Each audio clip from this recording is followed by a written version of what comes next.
Hello there, guys, and welcome back to my channel for the official opener of the summer 2023 transfer special season. Because trust me, we will be here many a times until the next season starts. Even though I have realized I'm literally on holiday for like half of our preseason games, so I'm not sure what I'm going to do about that for content. But we'll figure that out at a later point. Now, guys, if you were here last weekend when we last spoke, I was like, oh yeah, we're going to do this in midweek and that midweek. And there was so much news that I was literally dying to stream. But unfortunately, as life does sometimes, just did not have the time. So here we are, first time back, thankfully. So even though I wanted to do a post like a full season player ratings type stream, there was just too much news to do that today. So we will cover the transfer news. We will talk about Mason Mount. Has he agreed personal terms with Man United or has he not? Why is he actually leaving? We'll talk about how reliable we think those reports are. Those sources, I guess, are on what is kind of coming out over the last couple of days. But also, Real Madrid are interested in Kai Havertz. So Mount is going, Havertz is going, and we're not keeping Felix. All right, then. We'll talk about that as well. And of course, Chelsea are seemingly pushing even harder for Manuel Ugarte from Sporting Lisbon. We have, since initially, going with a low ball offer again, as we seemingly always do nowadays. In terms of contract. We've raised that, but also Fabrizio Romano today confirmed that we are seriously also chasing Moises Caicedo, and it's not just Manuel Ugarte. Pice, I will start with you, as you are Mr. News. It's probably not a nickname you like, so I'm going to just call you Pice. But anyway, Mr. News. First of all, I hope you're well, mate. It's been a busy, very busy week for news. Honestly, I don't even know where to start. Pice has thankfully started to do these news roundups at the end of the day. So then when I'm trying to catch up on things, I don't have to pull up everything individually. I can pull up the roundups, which is very useful. Except when on the 31st of May, you got the date wrong and you put the 30th of May, which I found quite funny. Yeah. But so it happens, bro. But yeah, it's been a crazy week of news, hasn't it, bro? Yeah, it has been absolutely mental. To be honest, I really didn't think it would start until maybe the first week of June. I know we're in that now technically, but I mean like 6th, Monday, 7th, 8th, sort of later on in the week. But yeah, I mean it's pretty much started. The days after we ended the season. Clearly going after Manuel Ugarte now, potentially even very close. We're just trying to agree personal terms. Seems Sporting don't mind, selling to either club. We've both sort of matched the release clause, willing to play in installments. So I think that's obviously an active one that we're trying to get done really early, which would be really good. Obviously the Caicedo news, and then just the amount of news there's been about potential sales has been absolutely crazy. I mean, I know we're talking about, we've been talking about this potential clear out and that sort of thing, but it really does seem like it's happening. It will happen. So that's good to hear. Obviously, a couple of debatable ones that I'm sad about, including Kovacic, of course. But I'm happy overall. And if we can get Kai Havertz out the door, Mo, that'll be even better, won't it? I knew you'd call me out. I'm just trying to mind my own business, guys. Price was like, I'm coming for him today. And I was like, wait, for Kai or for Mo? Well, thank you for joining us. Appreciate it very much. But like I say, it's been a crazy week of news. I will also touch on the tweet that you tweeted and then that inspired my tweet that I put out today, because I do want to touch on that for a minute as well. But in terms of news, it just seems like everyone's leaving, doesn't it? It's not everyone, even though Reece James posted an Instagram story from Barcelona today and everyone's shitting it. Don't worry, Reece James not going anywhere. Let the man go on holiday, okay? let him be on holiday. But yeah, it does seem like everyone is leaving. How do you feel about that? Because on the one hand, obviously, all of us have agreed for years, really, that we needed an overhaul, that we needed to replace a lot of these players, that a lot of the players that are here, have kind of overstayed their welcome to some extent, and that is a harsher terminology that I'm looking for, but they've just stayed longer than they should have done. The problem is a lot of the players that are leaving, I wouldn't have necessarily classed as the first on my list of those players that need to go out ASAP. While it now looks like with Mount leaving, Havertz probably leaving, Felix not staying, well, we're probably going to keep Conor Gallagher, who in my opinion was top of the list of who should go. So, yes, a lot of guys leaving, and yes, we asked for a clear out, but I'm not really sure if the clear out is going exactly how I fancied it. So how do you see that one, Mo? But at the same time, we still need a clear out, so I'm quite pleased that we're seemingly getting that side of the thing done as quickly as we are, because that's actually quite impressive. I think it shows that we have some sort of plan in terms of how we're going to act this window. I think you compare this to last year, where a lot of the stuff we were still on the dark about. We didn't really know what the club's direction was headed in. This is the first time, I think, where there's a clear direction for the club, and it's after, a catastrophe over season that we've had. I think you're spot on. The players that we wouldn't have necessarily expected to be first out of the door aren't the ones that we're hearing about first. But at the same time, I guess that just goes to show that the quality of maybe some of these players and what teams see in them and the value that some of these teams see in them probably is high with the ones that are going first out of the door. I think what's very interesting is the Mount situation is one that I felt like this is probably going to be the likely outcome. The more it dragged on, the more it got towards the end of the season, I'm like, this kid just does not look like he's going to sign. He's definitely going to be more than likely one of the first ones out of the door. So that one did not surprise me at all. The Kai Havertz to Madrid link, I did not anticipate whatsoever. And I always kind of saw him going back to Bundesliga if anywhere. So that's really surprised me. And I think at the end of the day, what we really need to look out for is what sort of reaction we get from the departures. If the departures lead to us obviously getting your Ugarte, your Caicedo like already sorted out, that's a very good sign to a club that really knows what they're trying to do this time around. And we're really fixated on fixing the problems that we've come to understand now. And I think for once, it feels like we're looking at the squad and really being specific about what targets we get. It's not just, go out there, see what's on the market and just grab anybody. It seems like there's an actual plan based on the coach that we have, based on the players that we've already signed, based on the style of play that we're more than likely going to go into. We've identified key targets. That, for me, is where the key point is. It's always felt very disconnected for me in the past, where we always felt very reactionary towards the end of a window or like based on what the markets had available for us. So it's nice to be on this side for a change. And I'm quite intrigued in how this progresses because, like you lot said, this is the 2nd of June and already we're hearing all of this madness. And I'm like, does that mean by the time it gets to preseason, we want to have our business done? Because that's what it's looking like right now. So we hope so. I mean, I'm still sure that there is going to be a couple of these, like a Ziyech, like a Pulisic, those kind of players, maybe a Chalobah in terms of if he's leaving, that will drag out and will go into later in the window. But we'll have to wait and see. Charlie, finally come to you. Thank you for coming on again. I appreciate it very much, especially because I wasn't able to come on yours yesterday. Or was it yesterday, 2 days ago? Whenever you asked me, I can't remember. And no, Killer Red, we're not speaking about Maguire because Maguire's not coming to Chelsea. Like, stop it. Stop this. Honestly, I will literally become a full-fledged AC Milan fan if Chelsea sign Harry Maguire. Absolutely no chance. Charlie, like I just asked Mo, a lot of news, a lot of outgoing news. Is it kind of going as you expected? Is it kind of going as you would have hoped? Not necessarily, I don't think any of us expected it to happen this quickly. But in terms of the names, is that how you'd expected it? How you'd wanted it to happen? Or are things going kind of, things surprising you that have come out this week? No, I don't think there's any surprises in terms of the news that's coming out. As Mo said, I'm definitely surprised to hear that the Real Madrid links in Havertz are serious and there is genuine interest there. I wasn't expecting that. No. To be honest, I wasn't really expecting much interest in Havertz at all. If you look at, the teams that could actually potentially afford him, there's not many of them. You look at PSG, you look at Bayern Munich, and you probably would look at Real Madrid. I don't think any teams in Serie A could get him.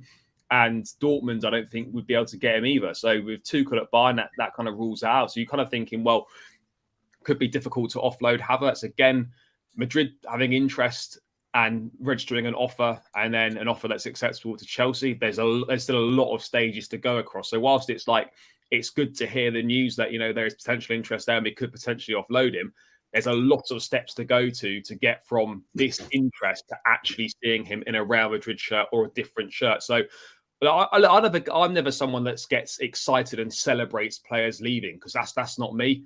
I don't do that. I always respectful and thankful for what players have done for the club. And ultimately, it doesn't always work out for certain players at the football club. And that's fine. Not a problem. I'm never going to celebrate players leaving.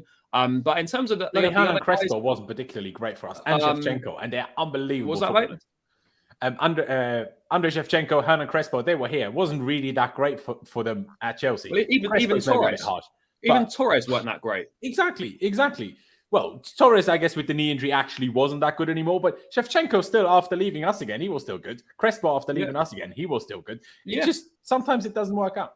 Sometimes it doesn't work out. But in terms of the other stuff, I think fairly routine. I think the Mason Mount situation, obviously, that wasn't something that just suddenly appeared at the end of the season. It was like, wow, we weren't expecting that. That had been rumbling along for a number of months now. We knew that, the longer it went on for, the less and less likely it would be that he would sign for the club. Obviously, I don't think we can fully rule out something potentially being agreed, but right now that looks quite unlikely.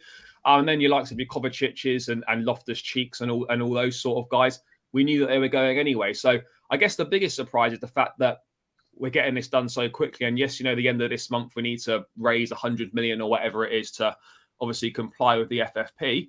But I certainly wasn't expecting things to move this quickly and to have this much movement on big deals this early in the market. But I just think it points to a overall trend where teams seemingly are wanting to get as much business done as quickly as possible in the window.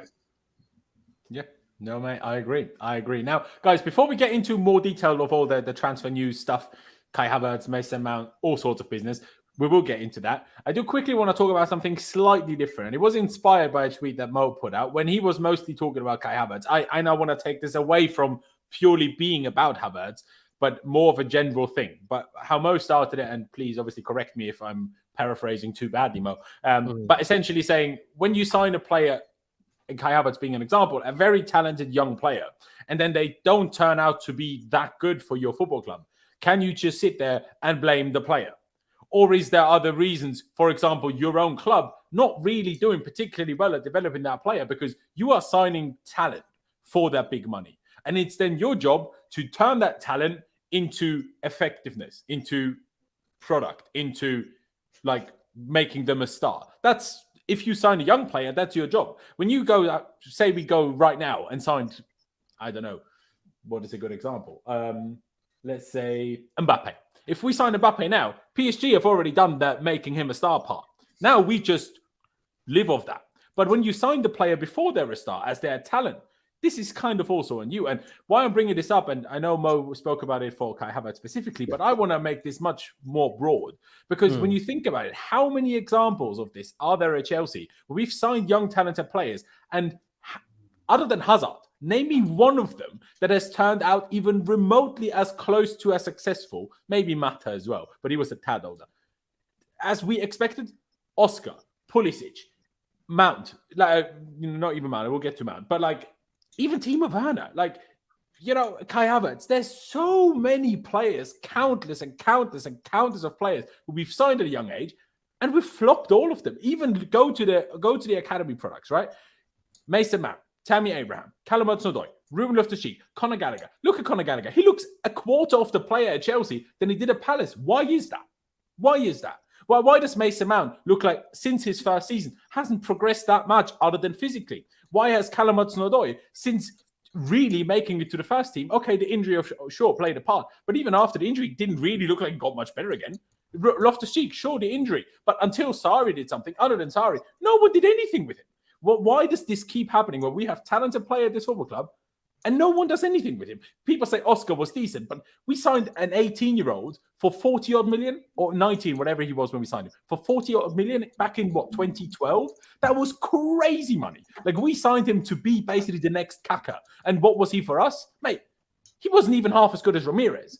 And this is no offense to Ramirez, but when you sign an 18-year-old for 40, 50 million pounds, then you expect them to be proper good and not decent. That's not like that. He had the talent to be way, way, way, way more than that. And he's, like I say, just one example. So, Mo, because you obviously inspired it, and I don't know if you necessarily agree that this is about more than just Havertz.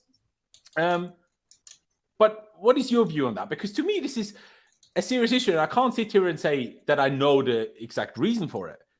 But I certainly say that there are so many players that this has happened to, where I've just gotten bored of signing talented players, and then we hype them up, and then 2 years later the whole fan base calls them shit because they've not really developed. And I'm like, yeah, but now we're talking 15 players here that this has happened to in the last 10 years.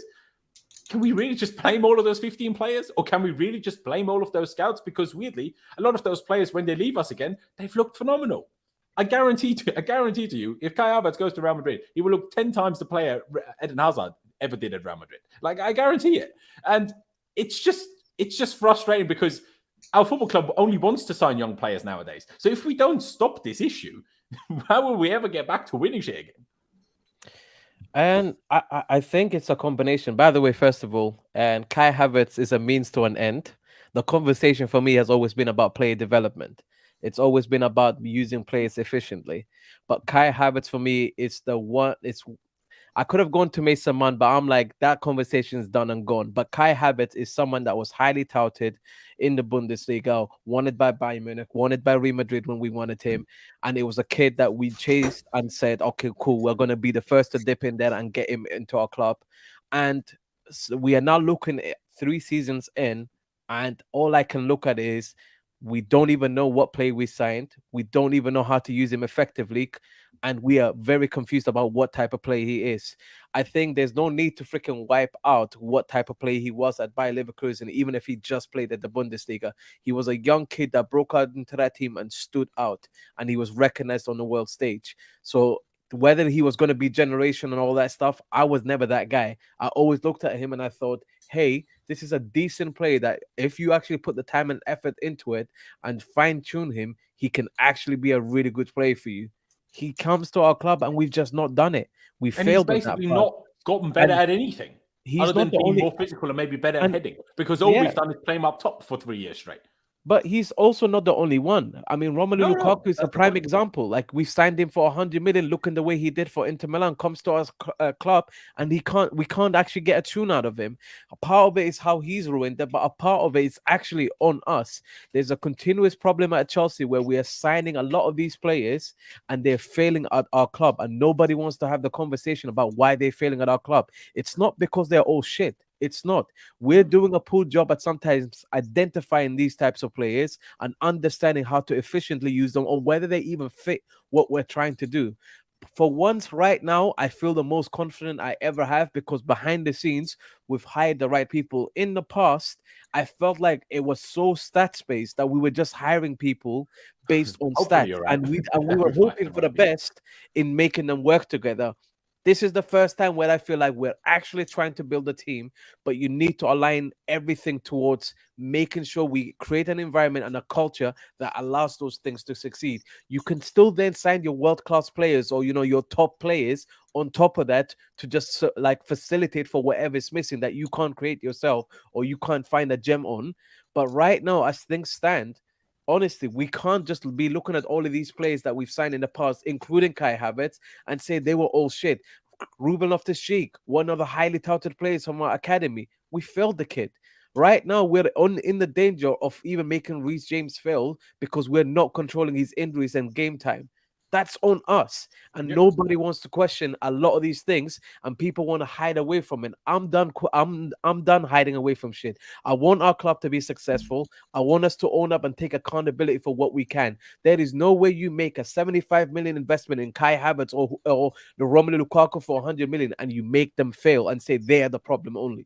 That is where I disagree with people. They cannot be the problem by themselves. Right now, we need to sort out this collective issue. The team in the past has been very guilty of not complimenting either the manager that they're playing for in a whole squad, or not complimenting each other when they're asked to do different types of style of football. And right now, as things stand, this is probably the best moment where Chelsea can learn from a failure. And this catastrophic failure can be actually a blessing where we look objectively at this squad and say what is good and what is not good, what aligns and what doesn't align, and we make decisions from there and we cut our losses where we need to. And that includes Kai Havertz. I'm not sat here defending Kai Havertz for not being sold. If we think that he does not fit what we are trying to do, sell him. That's fine by me. But let's be frankly honest. If we make Madueke, Mudryk, all of these players, Kante, Chukwuemeka, all of these players now fail again, and we start having Andre the same Santos, conversation. Kata, like count. Yeah. If we none of say them that work out, then they what? are all failures again, then guys, I'm sorry, but this is an uncomfortable conversation. Chelsea Football Club is the problem, and we as a fan base are allowing this to happen in front of We us. as the fan and base the are also repeated part of this mistake. problem, by the It's way. terrible, and I'm not a fan of it. Personally, I want to see a change of culture, and it would be really nice to be able to actually give time to these players, have an actual idea of what type of player we've signed, how to actually properly develop him, rather than being lazy and sending them out on loan to clubs to do the job for for us. These clubs have smartened up. They've all understood. Give me an option to buy. They want to buy these players off you because they're like, why the fuck are we going to do the work for Chelsea just for us to lose out? Let's take them on right now. That's how we lost Livramento. That's how we've lost this kid that is in the under 15s or under 18s, whatever his name is, Mendel Edu or whatever his name is. Yeah. We're going to continue to lose players like this because we are not doing the job correctly, and we need to call it out now as we can. That's how I feel about it. No, exactly. We also need to win, though. I'll let you speak in a second, Pies. I just wanted to highlight this. Yes, Jimmy, this is nothing to do with Bodie. If anything, this is to do with everything before, more so. Although someone like Mudryk is also a little bit looking like this right now. Carnage Chukwuemeka. It's also a little bit looking like another one to add to that list. And I'm not trying to sit here and say none of it is on the players. But when you're talking about as many as we have discussed, as we can mention in like just thinking about it for half a minute, the amount of players we can think of there, if it's that many, you cannot just sit here and blame the players. Pies, you were trying to say something. What is your point of view on this? Again, this is not necessarily about Kai Havertz. Kai Havertz is just one of many that this is kind of happening to. But I also don't like what I saw here. Like, we just overvalue players. Who said that? Can't find it now. But someone said we just overvalue these players. But no, that's not true. The whole world wanted Oscar. All of them. We overvalue all of them. Wanted Kai Havertz. We got him. It's not like we're the only ones trying to buy these players and spending 50 million more than everyone else is willing to. That's not the case. But still, all of these players come here. And how many of them develop? I mean, Mitch says it here. Name me 5 attackers that actually got better in their time at Chelsea. You can't, because none of them do. It worries me, and I hope this changes now. But it's still a worry that I don't think we talk about enough and we think about enough. And honestly, I didn't really think about enough, because it's often like we blame the scouts. Oh, we signed the wrong player again, and this and all that. I'm like, yeah, but do we actually allow these players to actually develop and become good and turn from talents into stars? Do we allow that? Because other than Hazard, how many have done that? Really? Papais, you were trying to say something. Go on. Right, there's a lot to this debate. I will say the main problem is the fact that we always kept changing managers, and the players we bought in were, so for example, when you're thinking of Havertz, right? I remember reading a report, and it turned out to be very reliable. So some German outlet, they literally said, right, so they said Chelsea's old board regime, they bought Havertz and Werner, and the main reason they were interested in Tuchel at the time was because he was a German coach. Now, is it fair to just buy Havertz and Werner and assume that putting them with a German coach makes him successful? Absolutely not. So in the past, there's been a lot of like managerial mistakes in hirings, and I think we never really had a proper football instruction, and that is the one thing I always give credit to the ownership to, is that at least they're very, very quickly sorted out a football instruction. Now, will it work? We don't know, but look at since January, I think all of our signings have been really good. Okay, Mudryk maybe not, but there's clearly talent there. And I think what we'll do now going forward is we'll hire Joao the Felix right... was an awful signing, sorry. Huh? Joao Felix was a dreadful signing. Not because he's a dreadful player, but he was a dreadful signing. Player. I'm sure you've seen the stats. We paid, 4 million per goal? Not quite worth it, that one, was it? Yeah. No, but anyway, I think going forward we will definitely hire the type of manager that wants to develop and has the ability to develop these young players. But the simple fact is, though, like, people can moan about this all they want. Like, at the same time, the players have to deliver, and we're not a youth farming team. Like, we don't just, like, our goal is not to go out there next season and develop Mudryk into a superstar. It's to win trophies, and if Mudryk can help us do that, fantastic. So, but you won't win trophies regularly if you sign talented players constantly, but you fail to turn them into stars. Because otherwise, stop buying young players if you fail to turn talented players into stars. But no one's giving Pochettino 2 years to develop Mudryk into a superstar. We want to see that quickly because we have standards at Chelsea. Which is why I have my concerns with only buying young players. So do I, but I don't. But I don't think experienced players too back on the club. I don't think that's fair either. I think it's not a. But like, bro, like I say, so many Pulisic, Havertz, Oscar, like and like I say, for the academy, how can Hudson-Odoi be the best in his age group? The best. Well, he got screwed by an Achilles injury, so that's kind of but also before that, like we played him in the Prem after he forced us to give him a new contract, and he had like 2 good games. Like as soon as they come to our first team, they're all dreadful. A lot of them. Like how is it's because we expect them to hit the ground running and be consistent players like your Eden Hazards, and it's not the case. Hazard was developed by Lille to what become about the player he was. What about Enzo? Has he hit the ground running? Yeah, absolutely. Okay, you can say Enzo and Hazard. Enzo's on the 6 months, so let's see how that's a recruitment 2 against what 15. That's so a you don't think that it just shows Havertz how well being coached shit is Enzo not because he was a superstar. It's because he was not made for the Premier League. It's as simple as that.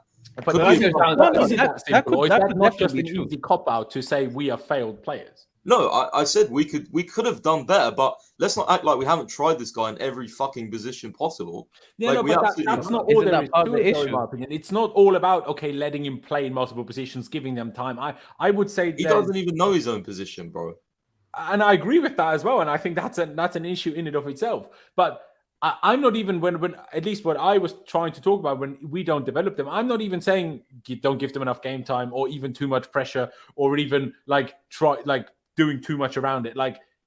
But how can it be that we're not even talking about on the pitch, but you're not getting better in 3 years?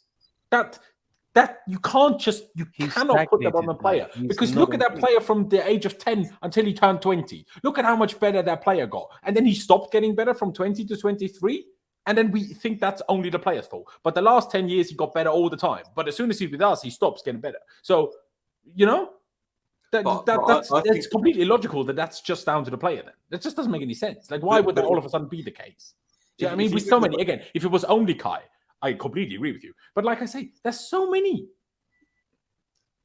Yeah, but if you think about Havertz in specific, like when he plays in the Champions League, he is the player we want him to be in the Premier League. When he's in the Premier League, he's the complete opposite. So is that our fault that he can't turn on in the Premier League? I don't think so. Is that a reality, or is that just because we play a lot of games in Europe and therefore every now and again he will have better games, the bigger the occasion? Unfortunately, our players turn up when the occasion is bigger. So the standard daily bread, the Champions League is fancy. So then, go on, sorry. But he's consistently turned up in the Champions League for us, like all the time. Like even that Salzburg where he scored that goal from long range? He has never shot from that position ever in the Premier League, ever. No, he tried again against Dortmund, wasn't it, at home? But obviously that was offside then. And he did the same thing, but it didn't. So how do we explain Sterling, Koulibaly, these guys looking worse with us now? Well, Sterling's pretty obvious. He doesn't have KDB and Grealish and Mahrez and everyone around him. He didn't have KDB, Grealish and Mahrez at Liverpool either. So unless these players play with basically other world beaters, we're saying that's the only way they can show their potential. Is that where we're going with it? I'm not sure if I necessarily agree that I'd include the older players into it, because the older player is the more individual responsibility I put down to the player to make sure you work. Now Lukaku I think is still valid because the striker is a bit more dependent on other things, I guess. But yeah, sorry Charlie, I feel like I need to bring you into this conversation as well. What do you think about all this? Do you sit more on Pice's side of this maybe, or mine and Mo's, or are you somewhere in the middle? Like what do you think about this? No, I think it's a fascinating debate because there's no two ways about it that 100% there's too many players on that list that it's purely a player issue. And Pice has raised some valid points as well that it absolutely hasn't helped where we're going through so many managers on a regular basis, constantly switching the style of play and the way that we play. And when you're brought in by a certain manager to play in a certain way, and then fucking 6 months later, that manager's gone, and then you've gone for another 2 managers in the next year or whatever it is, that's not helpful. It's unsettling. As a young player, you want continuity, you want consistency, and chopping and changing managers, loads of different players coming in and all that sort of thing is not helpful. But I think a lot of it as well can go back to maybe not so much now, and we'll wait to see with the likes of Mudryk, Madueke, Chukwuemeka and stuff, but certainly in the past is that no one's thought about the recruitment. Everyone's just looked and thought, right, Kai Havertz, everyone wants him. He's the exciting prospect in Europe right now. Let's go and buy him, whilst giving it no thought whatsoever is this the guy the right fit at Chelsea? Is he going to fit into the system we're looking to play? Does he suit the Premier League? We just looked at it and gone, right, he's good, let's get him. I'm thinking about absolutely nothing to do with whether he's the right fit. And the same with Lukaku. We need strikers. We need a striker. We need goals. Oh, let's go and buy Lukaku without even thinking about, is he the right character? Is he the right fit? Does our style of play suit him? Can we play in a way that gets the best out of him? All these things are reasons why these players haven't worked out. And I think the circumstances of the club haven't always helped it. But then there's also the flip side of the argument where you've got the situation where, as a player, yes, okay, there might be constant upheaval at the club, which isn't helping, but it also comes to a point where you've got to stand up and deliver at some point. Yes, the club's got to give you the best environment to perform in, but ultimately, it's up to you to perform. Yes, the club can set up a culture, can set up an environment that enables you to perform in a better way, potentially, but ultimately, that is also going to be on you to step up and perform. And we have seen so many players come to Chelsea, not be able to step up and perform, go elsewhere, and you think, well, where was that player at Chelsea? Why didn't we see that? And it could be certain players aren't cut out for the Premier League. It could be certain players can't deal with the pressure of playing at Chelsea, and maybe there's less pressure playing elsewhere. You could guarantee for me, right, Kai Havertz, let's say in an alternative world, he went to a Brighton, for example, where there's less pressure on you to instantly hit the ground running and perform well. Kai Havertz at Brighton in a hypothetical situation would be great.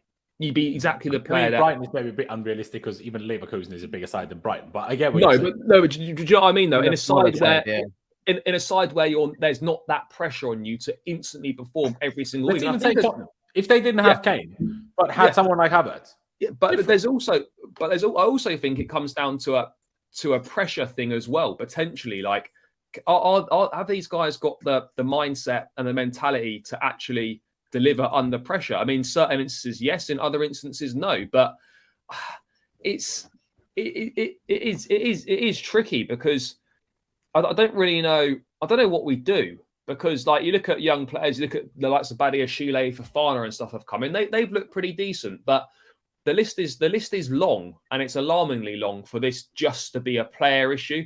It is certainly a club issue as well, but I don't know how we sort it out. But I think as fans, we've got a responsibility as well. And I'm not saying us four are culprits. Everyone's culprits of it, but we get on the players' back so quickly. One thing they do wrong, one bad game, they're shit, get them out. These guys aren't good enough. Like these people see this, whether they're reading it directly or whether it's relayed to them in another way. They're fully aware of the criticism that they get from fans or online or whatever. And criticism is part and parcel of playing the game. If you don't play well, you expect to be criticised. But if you're a young player and you're struggling, just jumping on with a barrage of abuse or criticism is not helpful to getting that player to perform well. Now, if you want someone to perform well, you've got to be supportive of them. And I don't know if the fan base are patient enough or the fan base are supportive enough with certain players. Yes, it's frustrating when guys aren't playing well and it's costing you points and whatnot. But for example, if Madrid takes 2 years to get good, then so be it. Why are we potentially prepared to throw away another very talented player, big money signing because we're not prepared to be patient for a couple of years' time when he could be a world beater? Yes, I know you understand you have to.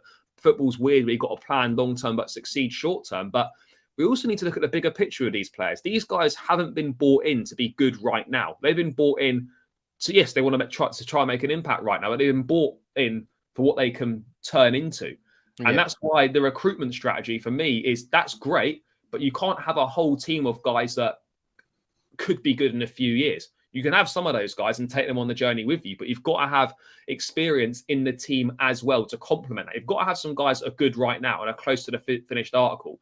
And if you can get that combination right, I think it might be better. And I think also the younger players might feel better and play better and feel a little bit more comfortable if there's a lot more experience around them. But I also think it helps that playing in a successful team makes a big difference as well. I think a large reason for a number of struggles this season and in previous seasons has been because the team's been shit and confidence is on the floor. When you're winning and you're playing well and confidence is high, you suddenly play a lot better as a player. So I think that's part of it as well. So there's no one answer to this. I think it's a combination of the club, players, recruitment, fans. It's all of them. But something has to change because this cannot keep happening because too many times we are signing very talented footballers that a lot of the best teams in world football want. And too many times we're seeing them not succeed at Chelsea, then go elsewhere and do really well. And I'm not buying it that, every one of these players that doesn't succeed at Chelsea and then goes and be good elsewhere, it's because they're not suited to the Premier League. Exactly. I'm sorry taking the piss out of Gallagher here, but Gallagher looked 3 times the players at Palace than he did for us. At Chelsea, he can't control a fucking football. Look at the things he did at Palace. This is not just that he's not good enough for Chelsea. No, he doesn't play as good for Chelsea as he did at Palace. And that's just, again, one of those countless examples where you can't just say they're not suited to the Prem. Well, why do they work for other Prem clubs then? Do you know what I mean? Pice, you mentioned how many times about Joao Felix that you are very sure if another Prem club gets him, that he will be successful there. He's just another one of those examples. He was still a bright spark at Chelsea, absolutely, and you can see that he's a very talented player that has deficiencies in other sides of the game, but you can see that see that he's talented. And for us, he scores 4 goals, and we sit here hyping it up to score against Bournemouth and Everton and whatever else he scored against, right? But you still say if he goes to another Prem club, he will succeed. Yeah.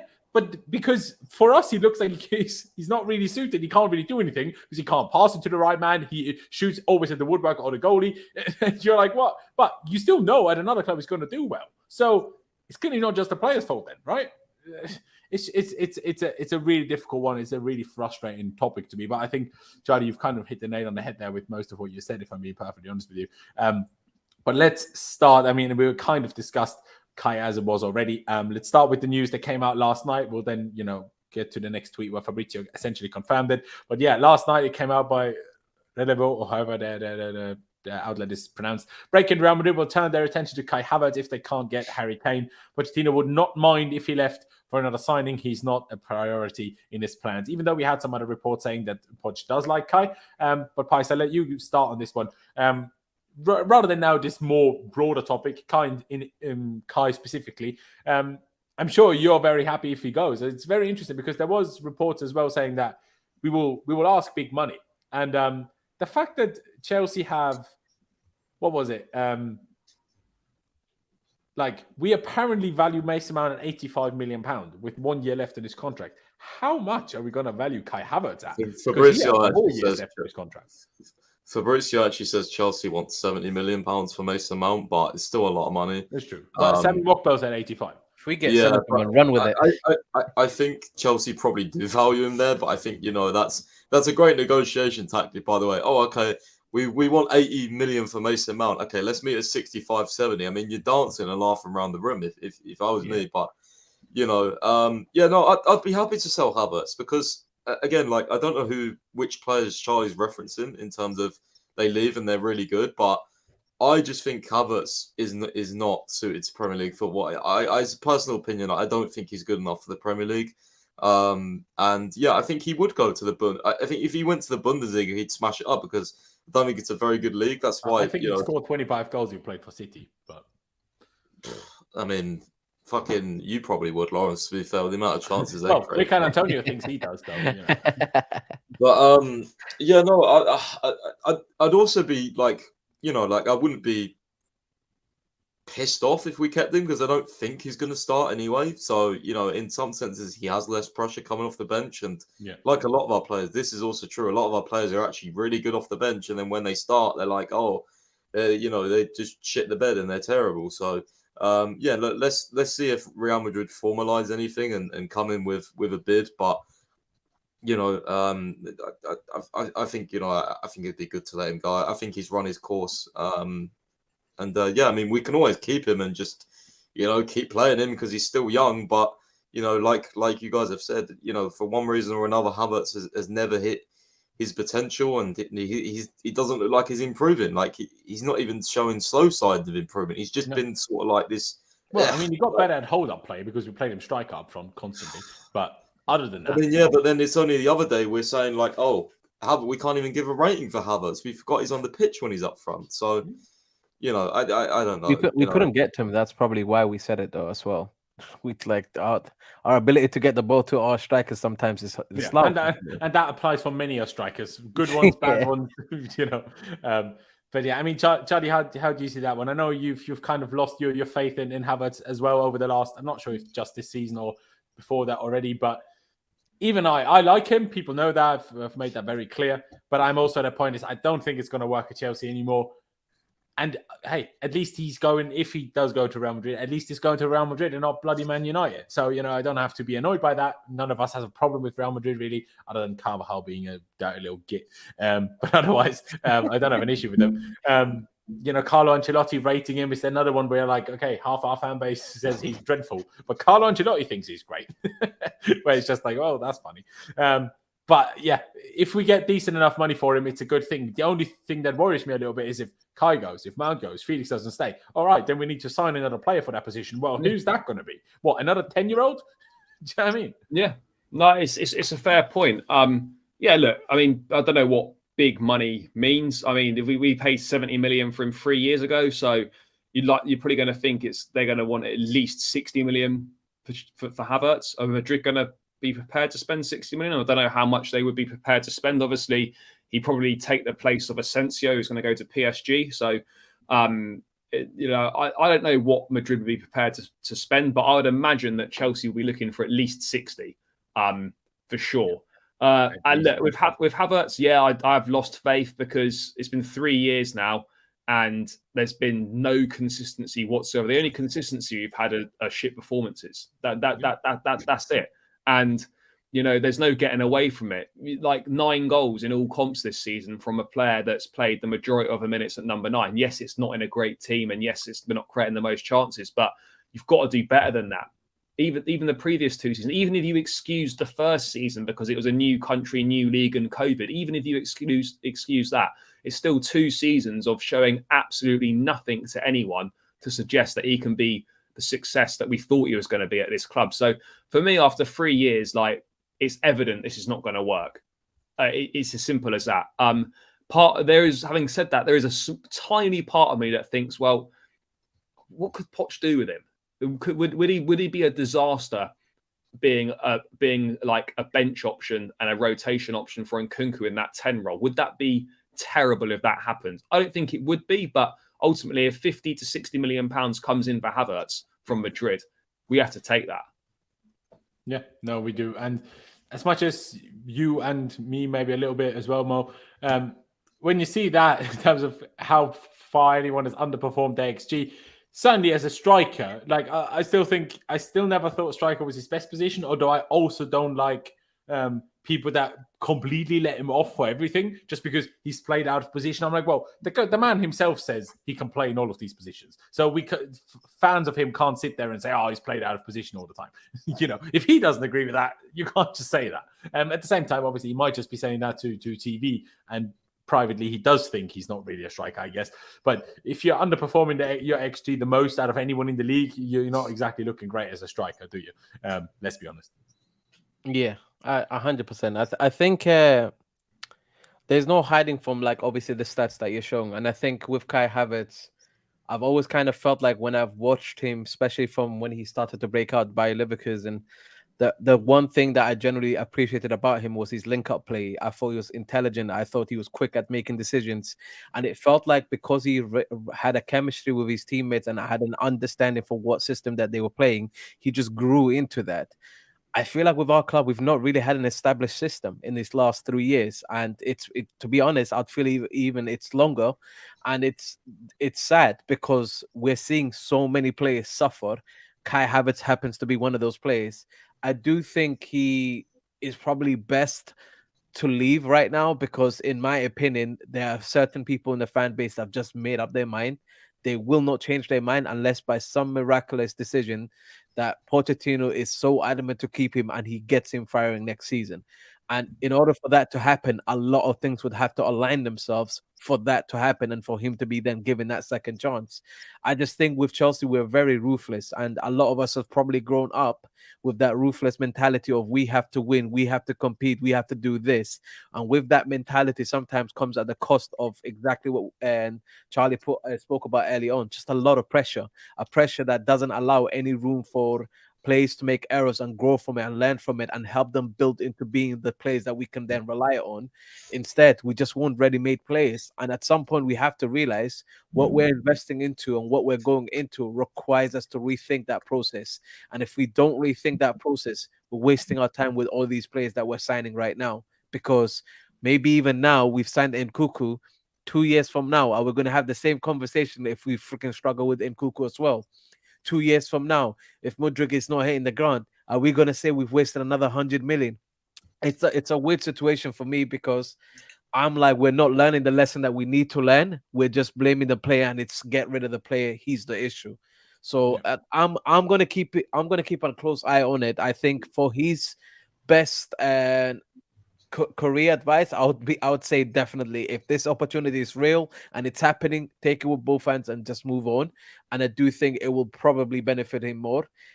From my perspective, I hope to see Chelsea just change their culture, because that's where I am so adamant we are massively part of this issue. We just keep downplaying it. Yeah, no, I agree. And JC, unfortunately, Real Madrid want half decent players, not people that are famous for dating. That could be the revival Lukaku needs, though, mate. We could see. What, going to Real Madrid, mate? No, Megan the He wouldn't Stallion. last 3 days over there. No, Megan the Stallion, mate, could be what gets him back to form.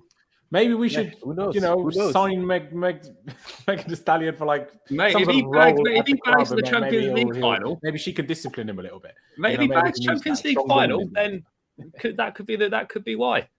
Maybe, absolutely. But yeah, sorry, I just had something in my mind. Oh yeah, what's interesting is that obviously there's some doubts at the moment. Is Benzema staying? Is Benzema leaving? Who knows? He's staying. Confirmed. Yeah, but I wouldn't be still too sure, even though what he said, because they still have a game to go, and that's why all of this is happening. The Saudi offer is absolutely there, but no, absolutely. But in terms of him saying, "Oh, I'm here," because you still have a game to play. I don't know. He looked pretty stupid if he come out and said that and then he fucked up. No, it's true. But what I found interesting initially when that Benzema came out and then the Havertz stuff came out, I was like, well, yeah, that makes a lot of sense, because they apparently have that Haaland option like next year or in 2 years or whenever it is, but they need someone until then. And what are they going to do? They don't even have a backup striker.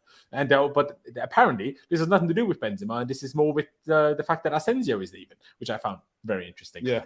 But let's get to a few different bits of news. Shall we do the Ugarte stuff, shall we? Let me just close some tabs because I have so many news tabs open here. It's actually unbelievable. You know what I'm going to do first, actually? I'm going to do one of the roundup pages. I'm going to do both of Pice's roundup pages from the last couple of days. This one is from the 31st of May. What happened there, Pice? Because you did it after midnight. Did you just forget that May had 31 days? Yeah, no, I did reply to one of the comments and I couldn't type all this out because thing is I don't even bookmark this. I just go back and look and type it all out again. So I need to start bookmarking it if I'm going to do them. But yeah, I mean, even one of the big Man United aggregation pages hit me up it's a sick idea. Can I do it? I was like, yeah, cool. I'm in. So yeah, I think it's one of the best ideas I've done in a long time. It's going down really well, to be fair. So yeah, very good. But yeah, this is the one from yesterday. Well, 2 days ago now, actually. Sorry, but the 2 days ago the kind of roundup, because Pies obviously hasn't done a roundup today yet. But yeah, let's talk about Ugarte. I guess we might as well touch on it. Chelsea initially offered €2 million annual salary, which is less than half of what PSG offered, who apparently offered $5 million a year. We have apparently since then increased that, but yeah, we've also had Stoke head of football operations, Andy Cousins, join Chelsea, which I'm like, okay, I don't want to slag it off too much, and he used to work at City, but do we really think getting people from Stoke will fix us? I don't know about that one. Palace and Forest apparently interested in Hudson-Odoi. It's an interesting one. But, Pice, your big one. Mateo Kovacic. It seems like it's very much so on the way out to Man City now, whether fully terms are agreed in terms of personal terms or not. But as this says here, and as was reported by Fabrizio, both the player and the club want to part ways. Sad, but at the same time, you probably saw it coming. Yeah, I mean, Kovacic is my favourite player personally. I've loved him since the first day I saw him live. I still remember in the stadium when him and Hazard came on. I thought Kovacic was Hazard, and I was like, okay, who's this guy in midfield? Because obviously I knew Kovacic, but I was like, okay, right, I need to watch this guy closer because I didn't know that much about Kovacic at the time. And ever since that first game, really, I just really like him. Same reason I like Felix. Personally, I like, aesthetic footballers, really good dribblers, that type of thing. Good players that are pleasing on the eye, technical ability. I think Kovacic is a really good player, and I think we should be keeping him for experience. But, if he doesn't want to stay, then there's no point keeping players that don't want to stay. I'll say that for anyone, by the way. So yeah, I mean, if we can get 30 to 40 million, as Tom Roddy says, I think that's good. 1 year left on his contract. I think that's really good, actually. I don't want it to go on the 30 million though, and it's just a bit of a pain that he's joining Man City, because I'm like, we're trying to catch Man City and we're giving like one of our good players to them. I don't really understand that, but I know he won't play loads, but yeah, it is a bit annoying that we couldn't sell him to Tuchel or something. It will be interesting because but, obviously Gundogan looks like he's leaving. It will be interesting if Kovacic doesn't just replace Gundogan and starts most of the time. It'll be interesting. Yeah, I mean, I think, or he drops Foden as a centre mid. Could also a couple of the City reporters said that it's for depth, but I mean, who knows? Yeah, they've been tracking him since 2018 apparently as well. So yeah, Kovacic spent his entire career being a bit of a depth option. Like even with us, like we won the Champions League, he sat on the bench for the whole time. I just think he's a great depth option for us next season. But if he's going to leave, let's just hope we reinvest that. Same with Ruben. I didn't really want Ruben to leave either. But again, let's invest that. Let's take this money and spend it properly. If we're gonna throw the money at Caicedo, I think that'd be a fantastic signing. So yeah, let's invest it properly. Let's not buy players that aren't like going to get the whole fan base excited and don't make sense for us as well.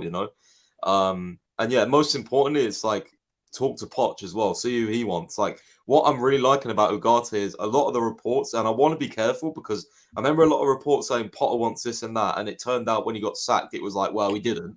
So I hope the Poch calling Ugarte, like record says, who are reliable in Portugal. Hope that's true. I hope he actually wants these players and he's not just collaborating with the board and okay, yeah, we'll go for him. I can work with him type thing. You know what I mean? Because that's what I felt we was doing with Potter. It was like, okay, Potter was like, okay, Mudryk, yeah, I can do that. I can develop him, and it's like, it's kind of that issue, like what Mo said. It's like, well, Chelsea fans want to win, and Potter's got all these players, and then we're like, oh fuck, and he just kind of.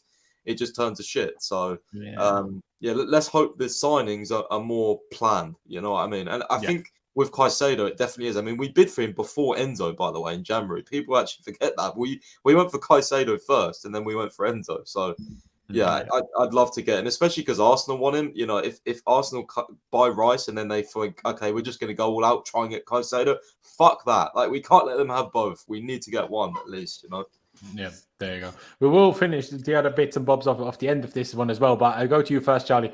Kovacic leaving to Man City. Happy with that? All right with that? Sad about that? What's your thoughts on that one? No, mate, I'm fine with it. I think ultimately it's come to the kind of the end of the road for Kovacic. I think it's been clear for the last 12 months he's been on the decline. The performances haven't been as good as they've been in the previous seasons. And if I'm being perfectly honest, like, we need goals and assists from midfield. We don't have that. Kovacic does not. None of the players were interested in the midfield. I know. But what? Yeah, no. But I mean, Kovacic provides you no output from midfield other than a few worldies every now and then. At City, that doesn't matter. They've got guys that give you the output from midfield. He'll probably take Gundogan's place in the squad, who looks like he's going to leave on a free at the end of the season. And Gundogan has a lot of goal output. Yeah, so. but he'll probably do all right at City. But I think for Chelsea, we've got to move on now. We've got to move on from this 2018 Jorginho, Kante, Kovacic situation. I mean, I would keep Kante. We've got to move on from this, And yeah, look, Kova's performance has been on the decline for the last 12 months. He doesn't want to be here. He wants a new challenge. It's unfortunate going to City, but I think ultimately, like this, with the financial situation with the Premier League, we're going to get the best money for the players. We are going to end up selling some of these players to other Premier League teams to get the best financial deal for us. Because other teams aren't going to be able to offer that for Kovacic. So that's just the way it is. But the way I see it, mate, is, yeah, he's done well for us. I've enjoyed watching him play. Performance has been on decline for the last 12 months, as I said, and it's time to move on. Simple as that for me. Yeah, no, I agree. Mo, Kovacic, similar thoughts to Charlie. What do you reckon about Kovacic's move to Man City, which looks like it's happening now? I do hate selling to other Prem clubs. I hate it in principle, but like Charlie said, when you're losing this many players, and other than the Prem and the very biggest clubs, no one has any money. This is unfortunately an inevitable, as much as I don't like it. And I echo Charlie's thoughts. I feel like it's coming to an amicable end. It feels like it's the end of the road, and it feels, I'm actually quite happy for him, because I do think we're going to see a different side to him. I feel like he'll be like he'll feel far more motivated to play for a team like Man City. One, there's a lot more competitiveness in that team, which I think brings the best out of players. And I feel like with our team, it's just gotten to a point where it's just a lot to be expecting from him. I think the worrying part, however, and is something that Max has already said, is in regards to just we're losing Ruben Loftus-Cheek and we're losing Kovacic at the same time. That's two ball carriers that are comfortable and competent, both of them on the ball. So the worry here is the players that we're signing, Ugarte and Caicedo, they're comfortable on the ball, but they're not technically like ball carriers. They can do that job, but they're not to the same level as these guys. So my worry is that how do we address those types of things? Are we addressing that with Chukwuemeka? Are we addressing that with Santos? What are we addressing these types of profiles that we're going to now get rid of? Because at least it would be nice to have some sort of different types of profiles available to the manager so he can change the game up and bring different types of elements of our game. But yeah, man, to be fair, there is very few players as good as ball carrying as Kovacic, but also Ruben. I guess Ruben before his injury more so, but still, there isn't actually many that are better than them at that, to be fair. But if that's not what we need, that's kind of what we need to do. Another bit one of this that I want to highlight quickly is Kante's future. It's back to 50-50. To highlight that a bit more, if I remember correctly, essentially after Kante's re-injury recently, that kind of stopped contract negotiations at the time, which looked close to being completed like a month or two ago. And now it's kind of back to 50-50 and we're going to negotiate or talk to him again. Pies, first of all, thoughts. Second of all, I do still find it weird though, because his contract runs out at the end of the month. He's on holiday now, as everybody else is. I assume he's on holiday anyway. All the others are. Well, it's like, I don't understand how can it be a 50-50 unless it's a case of we are willing to keep you, but only on a certain type of contract where it's like you get money if you play, if you're injured, you don't. But there's no certainty whether he will agree to that. If that's the case, why it's 50-50, then I understand. But otherwise, I'm a little bit confused by this because are they all idiots? But this is another case of where I think the whole club looked just a bunch of morons. Like, really, did it need that extra injury for you to understand Kante's injury prone? Mate, we knew that for the last 3 years. How did it take that one? Why did that one extra injury change anything? Nothing changed by this. I guess, okay, he had surgery, but he has a completely different injury now anyway. It's not like he injured his hamstring again. He has an adductor injury now, doesn't he? Groin injury, whatever it is. So why does this injury change everything? It's just, again, I'm just like, do none of you people... It's like these people only started realizing that Chelsea existed since they joined Chelsea. And everything that happened before, they have no idea about. That's what it feels like sometimes with how they're acting. But what was your thoughts on this being 50-50 now and whatever else? It's just another one where I'm like, even though Kante is experienced, I don't even count him as a leader because the man's way too quiet. Maybe it's like setting a good example in training. Maybe in that sense, he's a leader. But otherwise... not really that much, but still, it worries me that we're losing all of the experience in midfield and signing only 21, 22-year-olds. Yeah, I think actually I'd be, open to Kante leaving, only if it was to PSG though, because I think, I just wouldn't want to. Or to Saudi, I don't care if you want to go there. Yes, sentimental reasons. I wouldn't want to see another Premier League shirt. Kante is one of our, best ever midfielders. He's an absolute legend. I love the man. So yeah, I hope he doesn't, if we don't agree something, I hope he doesn't go to another Premier League club. But yeah, no, I did find it kind of funny because I can't remember where Fabrizio said it, but I was listening to him and he was like, oh yeah, so after the latest injury, Chelsea are going to go back and renegotiate potentially the terms and all that sort of thing. I'm like, what? Like you said, these guys have been injury prone for 3 years. What the hell? So yeah. And again, to be fair, it just goes to show you that this sort of trend of going back on deals that you agreed or even verbally is certainly it certainly looks real. With the Enzo deal, we supposedly agreed something, went back on it. Obviously, that delayed things. Mason Mount potentially agreed something before the World Cup, went back on it. Apparently, the offer wasn't on the table after the World Cup sort of thing. And then Kante were like, okay, it was nearly done. We'd pretty much agreed everything. It was just, I think I remember Fab saying it was signatures and just final details. And now it's 50-50. We've gone back on it. So in that sense, we need to organize our shit and sort ourselves out. If you're going to make decisions, make sure they're firm decisions. And again, yesterday, I saw, the morning report in Record was like Chelsea won't go above 2 million wages, and now today they're like, oh, Chelsea have had another meeting today. They like, could be going up. Now it's trying to get the differences down. It's like, what the fuck? Like, what are the like? And Felix obviously said that our initial verbal agreement with him was much higher than that, or was it Rob? Maybe both of them said that. It's like we can't make any like firm decisions. Like, I wouldn't even be shocked at this point if we just signed Mason Mount up all of a sudden. It wouldn't shock me because, like, it would shock me, but it wouldn't shock me. Honestly, it wouldn't shock me at all. But yeah, I'm just, like, we can't make any firm decisions. That's what I get from all this stuff all the time. It's like, yeah, no, fair enough, Charlie. That Kante situation, then, after another injury, okay, now we'll negotiate again or whatever. What do you make of this? Like, would you be upset if Kante left? Do you think he should be leaving anyway with his injuries? Like Pai said, if sentimentally, obviously want him to stay. Quality-wise, when fit, obviously want him to stay. Problem is him not being fit but still earning nearly 300k. That is a very problematic combination.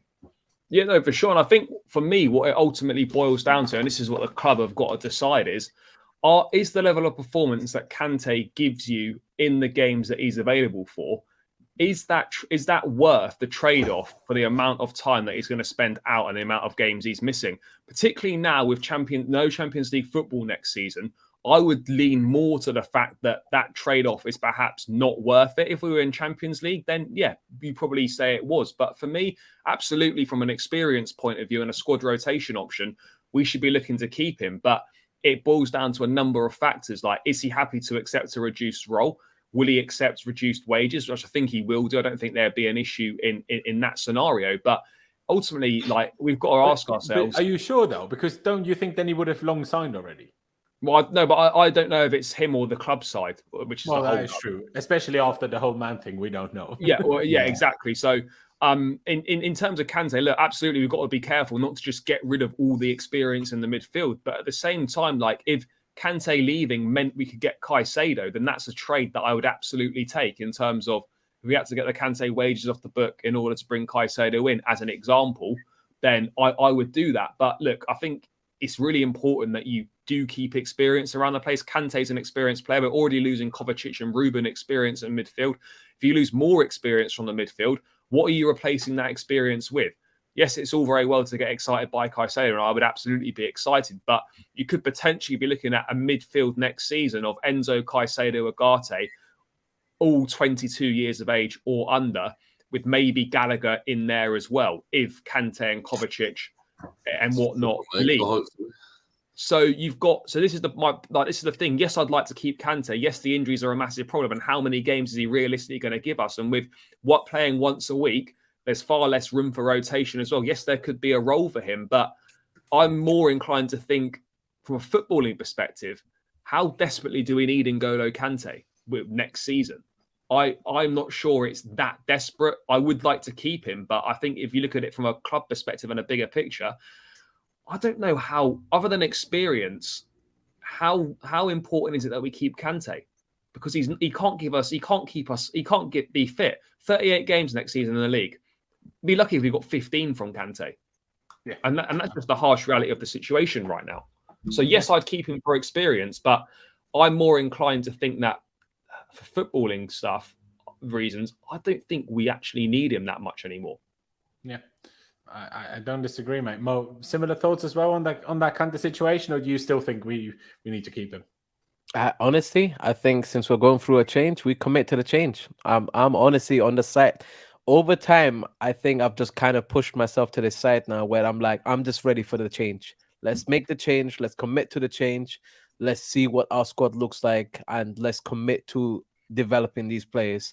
N'Golo Kante is not available enough, and when he is available, we don't know when his next injury is going to be. It's just very difficult. I think he's not the most vocal, experienced players, and in our squad, I do feel like we need someone that is vocal, and he's not that either. So from a personality perspective, the only way I can see him lead is if he's on the pitch and able to perform to the levels that we know him of. I think he's got higher interest in PSG or other clubs outside of the Premier League.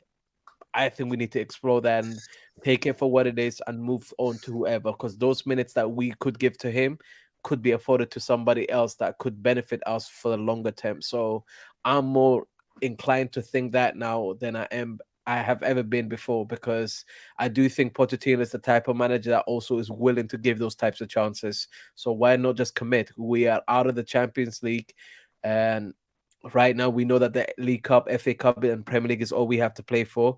Let's give that to these players that are actually going to be part of our long-term future, is what I'm thinking. Yeah, I don't disagree, mate. I don't disagree. All right, another bit from just this one before we move on to other topics. Lukaku wants to stay at Inter Milan, and they're apparently confident about it. Him wanting to stay, not news at all. That they're confident about it is a positive. Let's see how that one goes, and we'll get to Mount in more detail in just a second. Then we bring up the next roundup here, so we can get all of the stuff done that we haven't discussed in more detail from the last couple of days yet. Again, Ugarte, we'll get into more detail about that in a second. Chelsea rejected a £30 million bid from Brighton for Colwell. Brighton are absolute clowns, by the way. They sold Ben White for 50 mil. They sold us Cucurella for 60 mil. And they think they can get Colwell for 30 mil. Same team.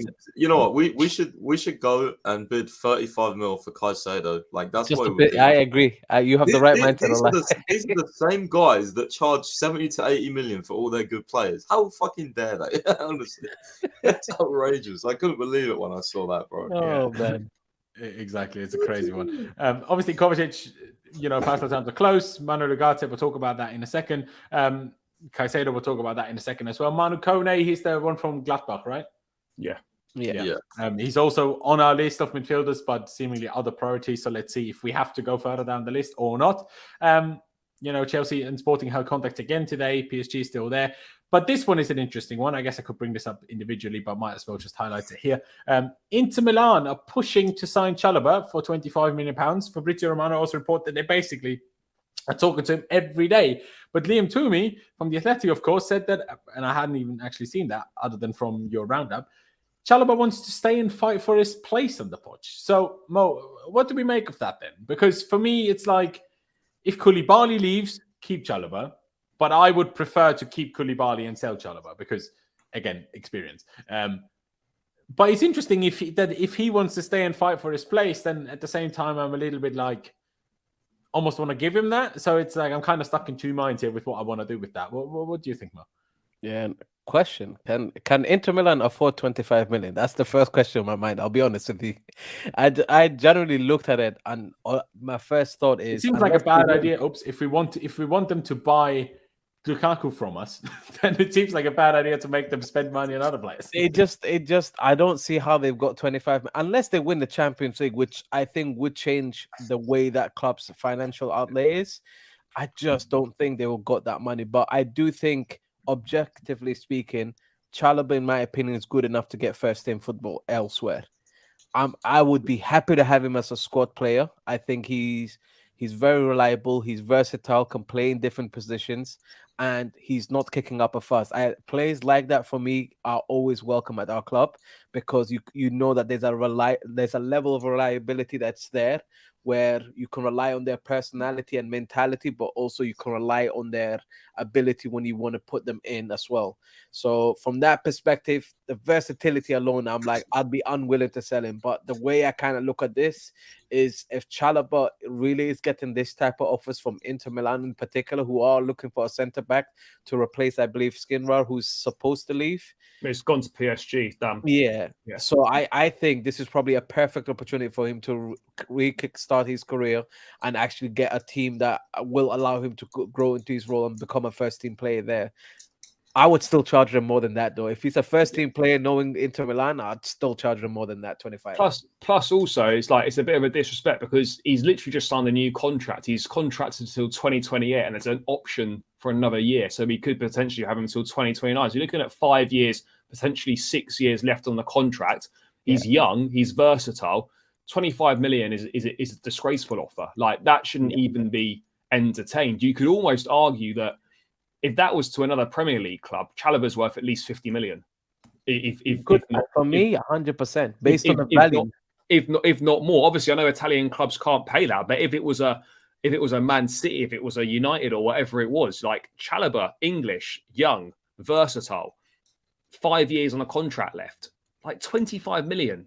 That doesn't even get one of his boots. Like that's a mad disrespectful offer. But on Chalobah, I disagree with you, Laurenz. I would rather keep him because I know Koulibaly's got experience for sure, but Koulibaly's 200k a week plus wages off the books would be a big plus. Plus, I also feel that yes, Chalobah's versatility won't be as important because we've got 2 right backs now, but the versatility is a more useful factor in the squad. And he's younger and he's got a much higher ceiling. Like, this is not the best version of Chalobah. Koulibaly's not really going to get any better.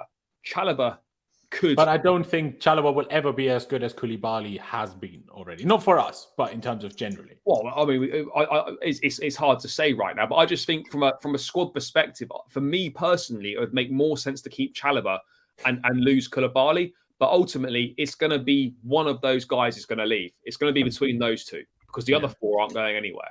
So they both need to leave, in my opinion. I don't think we need 5 centre-backs with one game. Yeah, no, bro, you absolutely need 5 centre-backs. You need 5 centre-backs. You know what? One gets injured and you can't even rotate anymore. I say this if now. you have one injury, you need to play one starting centre-back in the FA Cup against a 4th division team. Let me say this now, right? If Koulibaly or Chalobah stays, Colwell's not going to want to stay. I say that right now. No, he won't because there's going to be Colwell needs to play above them regardless of what that won't happen. That won't happen. Yeah, it should happen. Colwell will look at that. Colwell will look at that and go, no, I'm not guaranteed any minutes. I want to go to Brighton. So I don't really give a shit what he thinks. We just put him in the squad, then actually play him, and then that won't be a problem anymore. Do you know what I mean? Like, just play him, and there's no problem. I can this see Colwell situation really irks me, man. It really irks me. To me, the Colwell situation isn't even an issue in my mind. Well, other than if Poch doesn't play him. All that Poch needs to do is play him, and then there's no problem. Yeah, but it's easy saying that, just play him. But ultimately, he's not better than Thiago Silva. Is he better than Fofana? Is he better than Badiashile?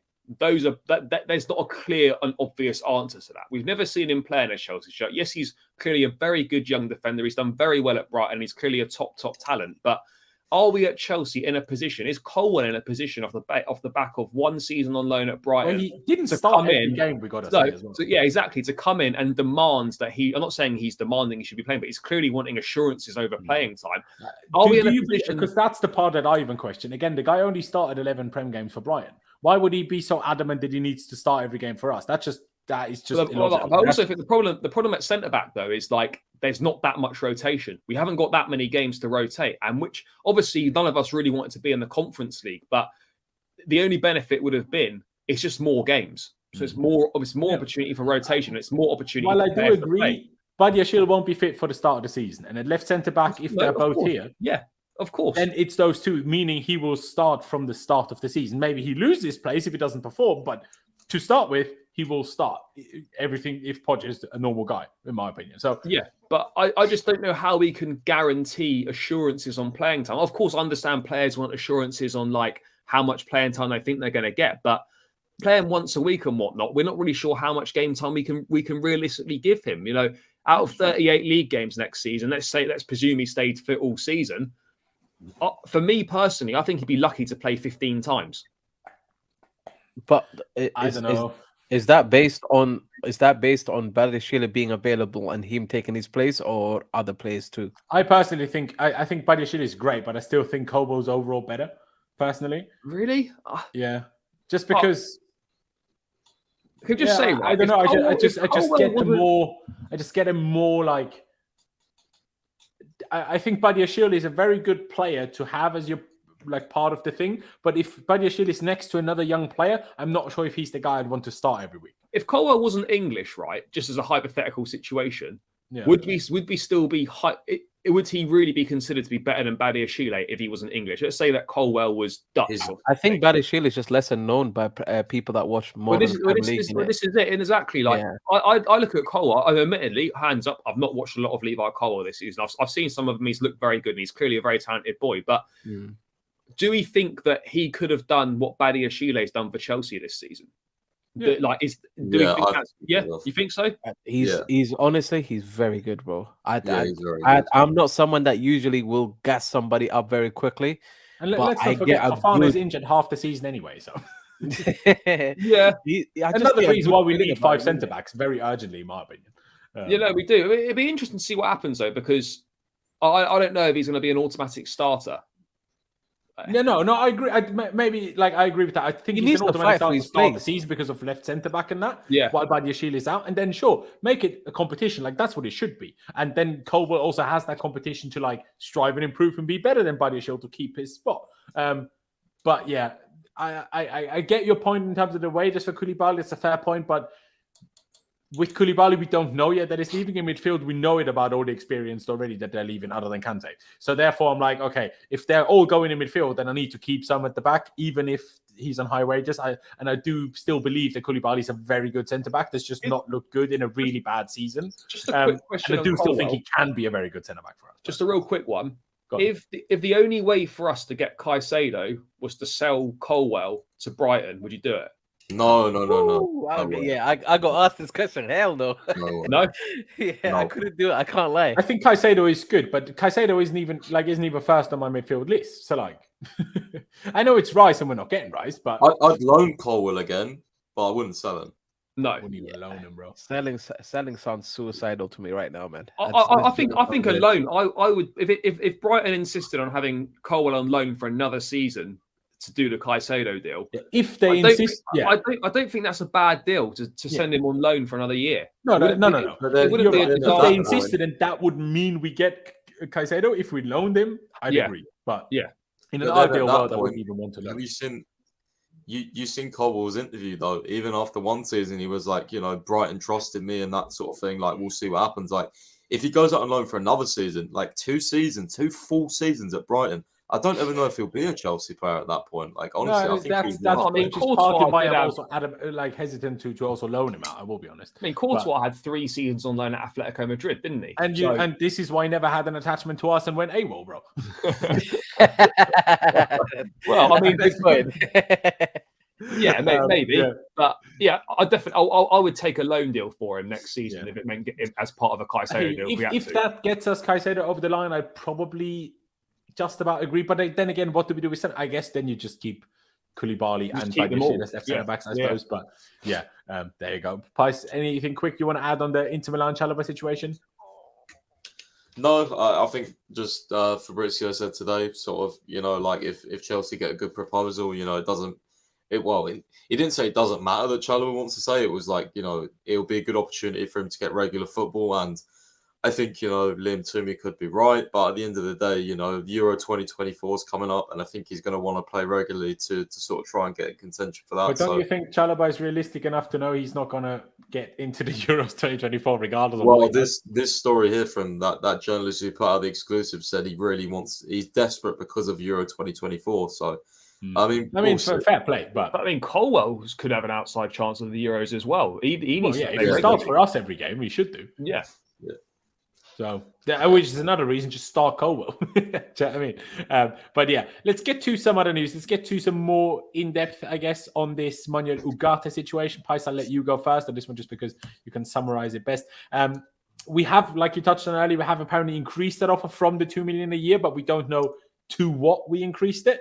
But yeah, record from Portugal. And would you say Pice record are pretty reliable when it comes to Portuguese news? Yeah. Oh, mate, honestly, the Enzo deal, they were literally like every morning they post an article. I don't know who their sources are, but they're so good for Portuguese transfers, honestly. Like, well, Enzo, they were Benfica, they were. Let's assume they are also for Sporting. Yeah, but Benfica, the Enzo one, like, I just remember in the summer, like, I always used to just check them straight away in the morning because they always had something. They released a daily newspaper and then they put it as an article. And every morning so far, they've had something on Ugarte. Like, obviously, if Chelsea, like, because Chelsea have been working on it day to day. And yeah, man, they've been like so accurate so far. So yeah, I'm definitely following them. Very good, very good. But yeah, the report is Manuel Ugarte wants the Premier League. What is at stake now is a last effort from Chelsea to bring the proposals closer and make his dream possible. So I don't know, because obviously we met with them yesterday, but this was from today. So now I don't know if that means we will need to increase the offer again, or what exactly the situation is. But Pies, one other question I have. Fabrizio always says PSG is still there. PSG is still there. But at PSG, did they just table an offer and just wait, let Ugarte pick, while we are like proper on it, like trying to consistently convince him with Poch calling him as well? Because if that is the case, I'm getting more and more confident we will get it. Because if PSG are just like, yeah, here's our offer, take it or leave it, then he's going to feel more wanted by us and therefore probably join us. Yeah, I mean, Fabrizio and Record haven't said anything on, you know, PSG pushing as hard as us. Yeah. You know, even in the article this morning, it was kind of all about Chelsea. So, you know, yeah, I do think we'll get him, especially because, you know, in their first article they said his desire is to actually play in the Premier League, and also that one of the big pieces of news that actually came out was that he prefers our sporting project to PSG. He thinks the Premier League is a more competitive league than Ligue 1, so he's clearly got a brain. So I hope we do get him. And yeah, I mean that was great to see that, because again it just goes to show, you know, me and you had my doubts before he was going to pick PSG. Yeah, seemingly he wants Chelsea, but you know he's a human. He wants a respectable wage as well. Like, I'm not saying what we've offered him isn't, but like, come on, like €2 million and PSG offer 5. Like, but what I would say just on that very quickly is that because like the 2 million, I think it's slightly misleading in terms of the fact that because it's going to be performance, it's going to be incentivized. There is like the option to earn more money. Like, it's not just a flat 2. It's like base 2 million. But like, if we qualify for Champions League or whatever, or we won something, that could easily become 3.5 million. There's no assurances there though. Like, if you're making no, there's not. But there's the ability to. So like, it's not stuck at 2 million. Still, like 2 million, that's 38k a week. Like, yeah, no. Look, it's in euros, not, that is. So like, yeah, no, it's not. Look, less than 35k in pounds. It's not like, it's not the most competitive offer. There's no two ways about it. And look, we have raised it as well. No, I do like the way the club are going about it with the wage structure, because too many times now we've seen players signed on massive wages. They don't work out and we can't get rid of them. At least this way, it's a much better way of doing it. When they initially offer more verbally and then go change their mind. I agree on that. And I don't want to like sound xenophobic here, but that is what I imagine American business to work like. You tell them something because they're always like, you know, a little bit fake up front, like, oh, nice, how are you? Like, all like, and then when it comes to the serious stuff, they're like, actually, you're getting half. Like, what I would say though is like, we have got to be careful, because yes, I like this structure we're using, but when you're going for top players, you have got to offer something that's competitive as well. You can't just rely. You can't just rely on this on the strength of the sporting project. You do have to offer a competitive wage. It might not necessarily have to be as much as what PSG are offering, but you've got to offer something that complements the project as well. You can't just be like, here's our project, it's great, but we're going to give you 2 million. You need to. You've got to offer competitive wages when competing with other top clubs as well. Yeah, no, I agree. Mo, I assume you're in a similar boat. I think everyone would be quite happy with Ugarte, even though I'm seeing more and more different kind of classifications of what type of player Ugarte is. I think, wasn't it today where your expert is supposed to release a video on this? But initially, everyone was telling me, yeah, finally a proper 6. And we all saw those, like the graphs of the stats, Enzo and Ugarte, how they would complement each other. And then I saw more and more people telling me how he's not actually a real 6. Now he also always goes forward and chases the ball, and he's more like a Kante. So now I'm a little bit confused. Because then what is the whole point then? Like, why do we need Caicedo and him then, if that's the case? But I will also always say, especially when it comes to young players, maybe that was his role at Sporting. That doesn't mean that's the only thing he can do. But because he's so young, he's not played for anyone that anyone cares about and notices other than Sporting. So if Sporting Lisbon's like tactics just make their double pivot play like that, then he will play like that. That doesn't mean that's the only way he automatically naturally plays, though. Those are two different kind of things. What the manager asks and what the player would do naturally are not always the same. And the less, you know, sample size you have, therefore younger player, only one club or whatever, then this is a much more difficult picture to create, I guess. But yeah, still, to me, still a good player who has defensive. His biggest strengths are defensive, which I still think we lack. So if we can get this over the line, good, in my opinion. Do you agree, Mo? And yeah, I think for me with Ugarte, I wanted him in January, guys. I literally put out a tweet So like I was watching the Mo is Portuguese always league, a step ahead, I tell you. and the reason why I wanted him was because I was watching Sporting Lisbon and I wasn't even watching for Manuel Ugarte. I was watching for Pedro Porro. This is before we even signed Malo Gusto, and I was trying to find, hey, what right back could we actually use in conjunction with Reece James, and what are their best attributes? Gusto was one on the list. Pedro Porro was the other guy on the list. Go watch Pedro Porro. I come back and I think, freaking hell, who the hell is this Manuel Ugarte kid? I need to watch more of this team. Let me go find out more. And what intrigued me even more is the guy that Wolverhampton signed. What's his name? That we used to play for Sporting Lisbon. The midfielder that scored against us. That freaking beautiful Nunes. Oh, yeah. So I remember last year when I was watching them, like. Also, I remember him standing out to me, but I didn't notice Ugarte at that point. So when I went back this time, I specifically went to go watch Ugarte, and literally within few games of me watching this team, I was like, bro, this kid looks like, I'm like, I can't believe what I'm seeing. At 22 years of age, he looks like he is prime made for Premier League football. He's physical, he's fast, he's comfortable on the ball, he's happy receiving the ball, he's happy carrying the ball, and he's really good at spatial awareness. Things that I genuinely look out for in players like this. And I'm like, he would complement. Before we even signed Enzo, I was like, whatever we're trying to build next, if I cannot get a Declan Rice, go get me this kid. So this guy was my alternative from that moment. So I'm happy to see us do this. From the money perspective, we are taking an absolute piss. I cannot lie. There's no other way to say it.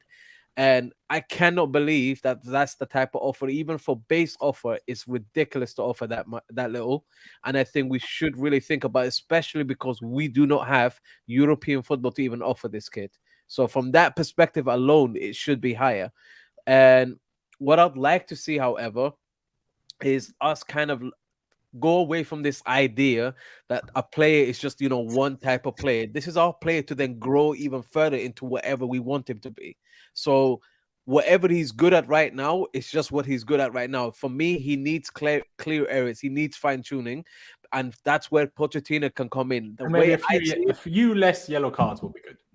Number one, he can lose his head very quick, even though he means it with good intentions. I'm like, that is not going to serve us well at Chelsea. That needs to go. The other thing for me with him is just like understanding not to hold on to the ball too long. That's the one aspect that I've noticed of his game where he just gets too excited, holds on to the ball too long, and then ends up causing a transition. We don't need any of that at Chelsea either. But again, fine-tuning, better options, better system, better manager. I think he can be definitely coached to even be better than what he is. We are signing a really gem of a player that I think is being highly underestimated by people. Other than PSG right now, please, for the love of God, Chelsea and Bowley, just make this one happen. Because there's no doubt in my mind, this guy is it for me. Like, I want him. Bro, I love the excitement. I love the positivity. Absolutely massive fan. Let's take to another one, because as we are streaming, this came out, as you can see, 7:55. That is my time. So about less than an hour ago. Earlier, Fabrizio Romano, and I wanted to highlight that initially, but now that we have this extra tweet, might as well just mention it and bring this up on screen, that Chelsea are most certainly chasing Ugarte and Caicedo, and that we will step up a pursuit of Caicedo in the next week, probably after getting Ugarte done. Hopefully. But yeah, now Jacob Steinberg has come out saying that Chelsea are plotting a move for Moise Caicedo.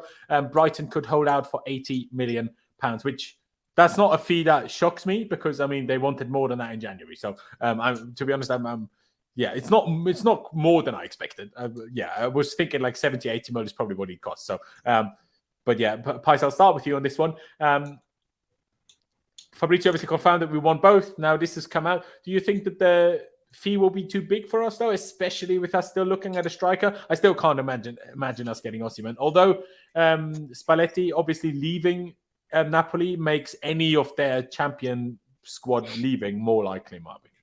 See, I know they're not directly correlated into position, but I think the Mount sale is pretty much funding like 90% of this, because I think what we'll do is we'll put, and it's not even directly, because we will amortize it again. So like we'll put that money into this, and then we'll probably, like, Ugarte's, I mean, his release clause, I think, is 52 mil, but like we it's not like we've got no funds. Like, we probably have got funds to spend anyway, so we might just be using some of those for Ugarte, and then like for Caicedo, use Mount money and maybe Loftus-Cheek money. Like that would probably cover Caicedo. So I think we can get him. By the way, I know it's from Steinberg, but Fabrizio has been banging on about this for the last few days. Like, remember Caicedo and Chelsea, guys. Remember it. Like, look out for it. Like, I don't know. Like, I think something might be happening behind the scenes. You know, I think this one could definitely happen and hopefully soon. Yeah, I mean, hopefully. I mean, sorry, Charlie, you were talking about how you would even be willing to at least loan Colwell back to Brighton. So that tells me you're quite excited about Caicedo and hope we get him over the line. Is 80 million a fee that scares you, that worries you, or no? I don't think so. I think you've got to look. You've got to look at it from A, how good he is right now, which is very good. B, the fact that he's 21 years of age. How good could this kid get? Not at Chelsea. We'll stay the exact same for the next 6 years. But the potential and the ceiling for this player is massive. Plus, the Premier League experience is there as well. And reports are saying that Poch wants Premier League experience in his signings. Caicedo ticks all these boxes, and for me, he does that. He's basically as close to a Kante regen as you could possibly get in terms of the amount of ground that he covers. Like, he puts in all the hard work off the ball. He's good on the ball. He's strong in the tackle. Like, this guy ticks all the boxes. And he's taller. He's not massive, but still taller than Kante. He ticks all the boxes. Like, yes, I like you, Laurenz. I'm a massive Declan Rice fan, and I would probably just prefer him. But this guy is... I don't think people realise how good Caicedo is and how good he is for 21 years of age. He's unbelievable for a player in that position at that young an age. And yes, we can joke about whether... is he going to reach his potential at Chelsea and whatnot? But there's so much potential there. So you're not just paying for how good he is now, you're paying for how good this guy could be. And this guy is already one of the best midfielders in the world. Think how good he could be in 2 to 3 years' time. I mean, it could be something really, really special. So, yeah, £80 million for someone at 21 is Premier League proven as a top draw player. In this market, I'd almost go as far as saying it's a bargain. All right. I wish we could sign him on a 7-year contract, man. You only get 5. You can only do 5-year contract now. I'm so annoyed, man. Honestly, that's why I wanted it to happen. We're still trying 6 somehow. I'm not sure how, but apparently there'll be an option. Oh, because it will be a 5 years, but there'll be an option for a 6th, won't there? Probably. Yeah, it's very true. But yeah, no, I agree. I'm not sure if he's necessarily fully like Kante or if minor differences here and there. But well. Thoughts? Are you as excited about Caicedo as you are about Ugarte, or even more so, maybe? Bro, sign him up, man. I don't know why people downplayed so much about him. There was a point when we were linked with him in January. People were saying, this guy cannot pass. He's not comfortable on the ball. I said, guys, what are you watching? Because he plays for the Savi. They can all pass. I'm like, what are you watching? If you watch the guy, I'm like, I don't know where Brighton are finding these players, but whatever they're doing something so incredibly right. The fact that he's as comfortable as he's on the ball and the fact that he's proved all the doubts wrong by now to the point that people are comfortably saying he's worth that 80 million and would be even willing to go higher if necessary to go get a player like this. It just goes to show I'm just so gutted we cannot put him on an 8-year contract, because that for me means I don't have to worry about midfield for once. I won't even say, hey, we haven't signed a midfielder for this amount of years. I literally won't say a damn thing, man. I'm like, cool, develop the other guys whilst these guys get to cook for us. When these guys need to move on, like a Real Madrid comes in, hey, 100 million on the table, don't worry, we got a replacement already lined up. It would be one of the most comfortable and easiest things that we should be doing right now. And I do agree actually with Max about the Mason Mount and Ruben Loftus-Cheek money probably being used towards him. Might well be the case. And I think now it's about time we get into talking about Mason Mount and trying to kind of uncover a little bit of this. I suppose now initially it came out that Mason Mount had agreed personal terms with Manchester United. It was from the Telegraph, but not Matt Law. Then that was kind of debunked again by initially Goldberg, I think, and then also Fabrizio Romano. But yeah, here is what I was talking about earlier, how United apparently value him at £55 million and we value him at £85 million. Adam replied, we are a bunch of clowns. How can you to me, the baffling thing is then, okay, making money for Caicedo, sure. But to me, it's just like, how can you value him at £85 million but refuse to give him a proper contract? That just contradicts itself so hard in my mind. I'm like, he has 1 year left of his contract, and obviously maybe they don't actually want £85 million, and they're more like asking that, so they hopefully get to 65 in the end or 70 or whatever. But still, this is a little bit crazy to me to ask 85 million pounds, but again, might be slightly over exaggerated. But yeah, here is this one. Fabrizio confirmed that no personal terms are done between Mount and Man United. However, Man United are optimistic and they feel Mount is keen and that they would not be a problem. But now I want to get to something, and I know people will say, oh, it's just Goldberg, and I understand that. But hear me out for a second and think about the people that Goldberg knows, right? Think about the fact how much people like Goldberg talk to like Tony Mount, Mason Mount. Him saying things like this, yeah, I know he's not Matt Law. I know he's not Fabrizio Romano. Sorry? I spoke to Ben Jacobs yesterday on my channel. Mate, he said, like, basically, I put this to him. I didn't bring that up on the screen, but said those things to him. That is true. Like, there's been nothing since February, and the offer that was there before the World Cup that was agreed with Bowley and Egbali was then pulled or changed when the senior leadership team took over the negotiations. There's been nothing offered since February. Exactly, and that's what I want to highlight. I've fully resigned to the fact that Mason Mount will leave and will probably end up at Manchester United. I'm fully resigned to that. But what I don't like is how not every Chelsea fans, but so many Chelsea fans are just slagging him off for like, oh, he's only leaving for the money. If he really wanted to stay, he would stay. Let's be serious here. So they basically had a verbal agreement for a new contract before the World Cup. At the time, it was still Todd Bowley doing that.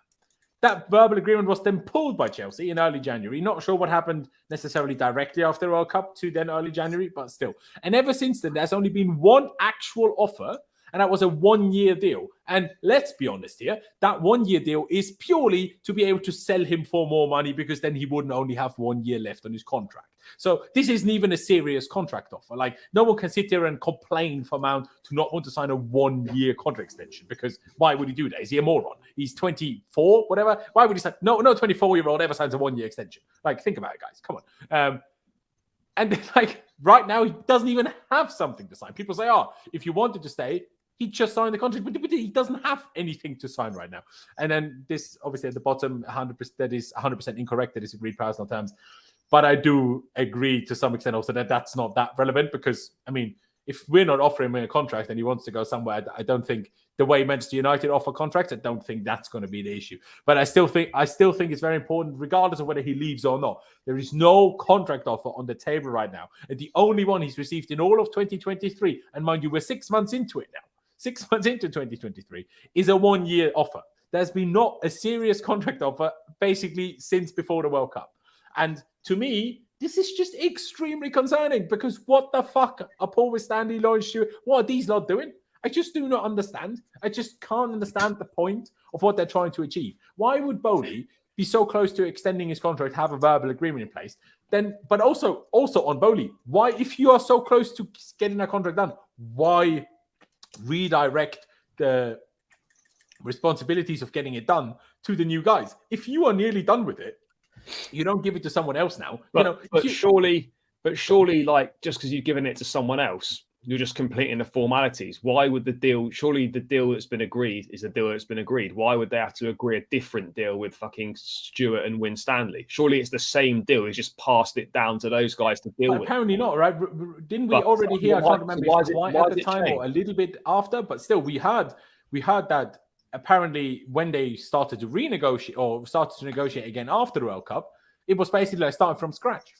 I don't know why either, but it's just, this is another one of those reasons why I'm just so concerned about what they are doing. Like, are they just purely trying, we've spent way too much money, turned out, now that we've not made Europe. Who's going to bring us the most money out of pretty much all our players other than Enzo Fernandez? Probably Mason Mount. Sorry? I've said this. This is 100% why we're selling him. I said this for ages. That's why I think we're selling him, because he brings us the most money.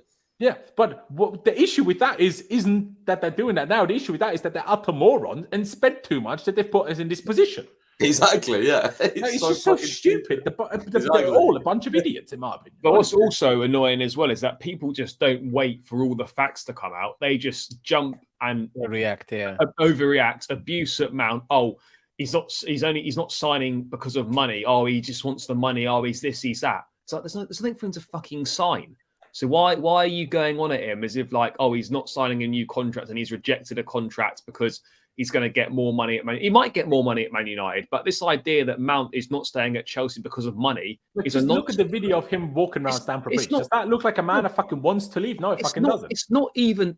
There's nothing there for him to sign. So by all means, I've got no problem with people that say, "Oh, it's probably best if Mount moves on. I don't think we should keep Mount at Chelsea for X, Y, Z reason." Fine, but don't pretend like he's A, that he's shit, B, that he's disrespecting the club, and C, that there's something there for him to sign, because there absolutely is nothing there for him to sign. He's never been disrespectful towards a club once.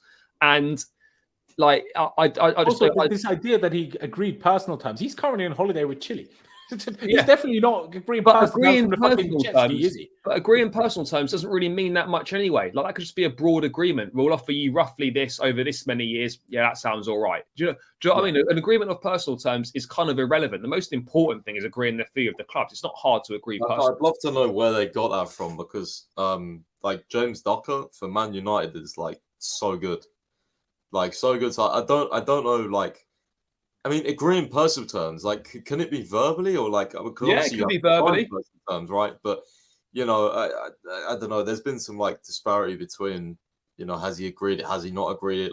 Is it verbally? It is weird that obviously with us, it's rather than wages, at least it's been reported that image rights have been a much bigger issue to figure out, which is why would that be an issue with us but not with another club? That I find interesting, but I don't know the details on that. Only blaming the owners is funny. No, read it. There's not been a contract offer in 2023 other than the 1-year extension. Blaming anyone other than the owners and the directors, that's funny. But what I would say as well is that sorry, one last thing. The whole, maybe they don't rate him anymore. But they rate Gallagher. If that's the case, then that's an even bigger issue. I mean, the only other thing I can think of which has not been mentioned so far is that his injury is potentially what they consider a long-term problem. But he's had surgery now, so surely he'll be fine, no?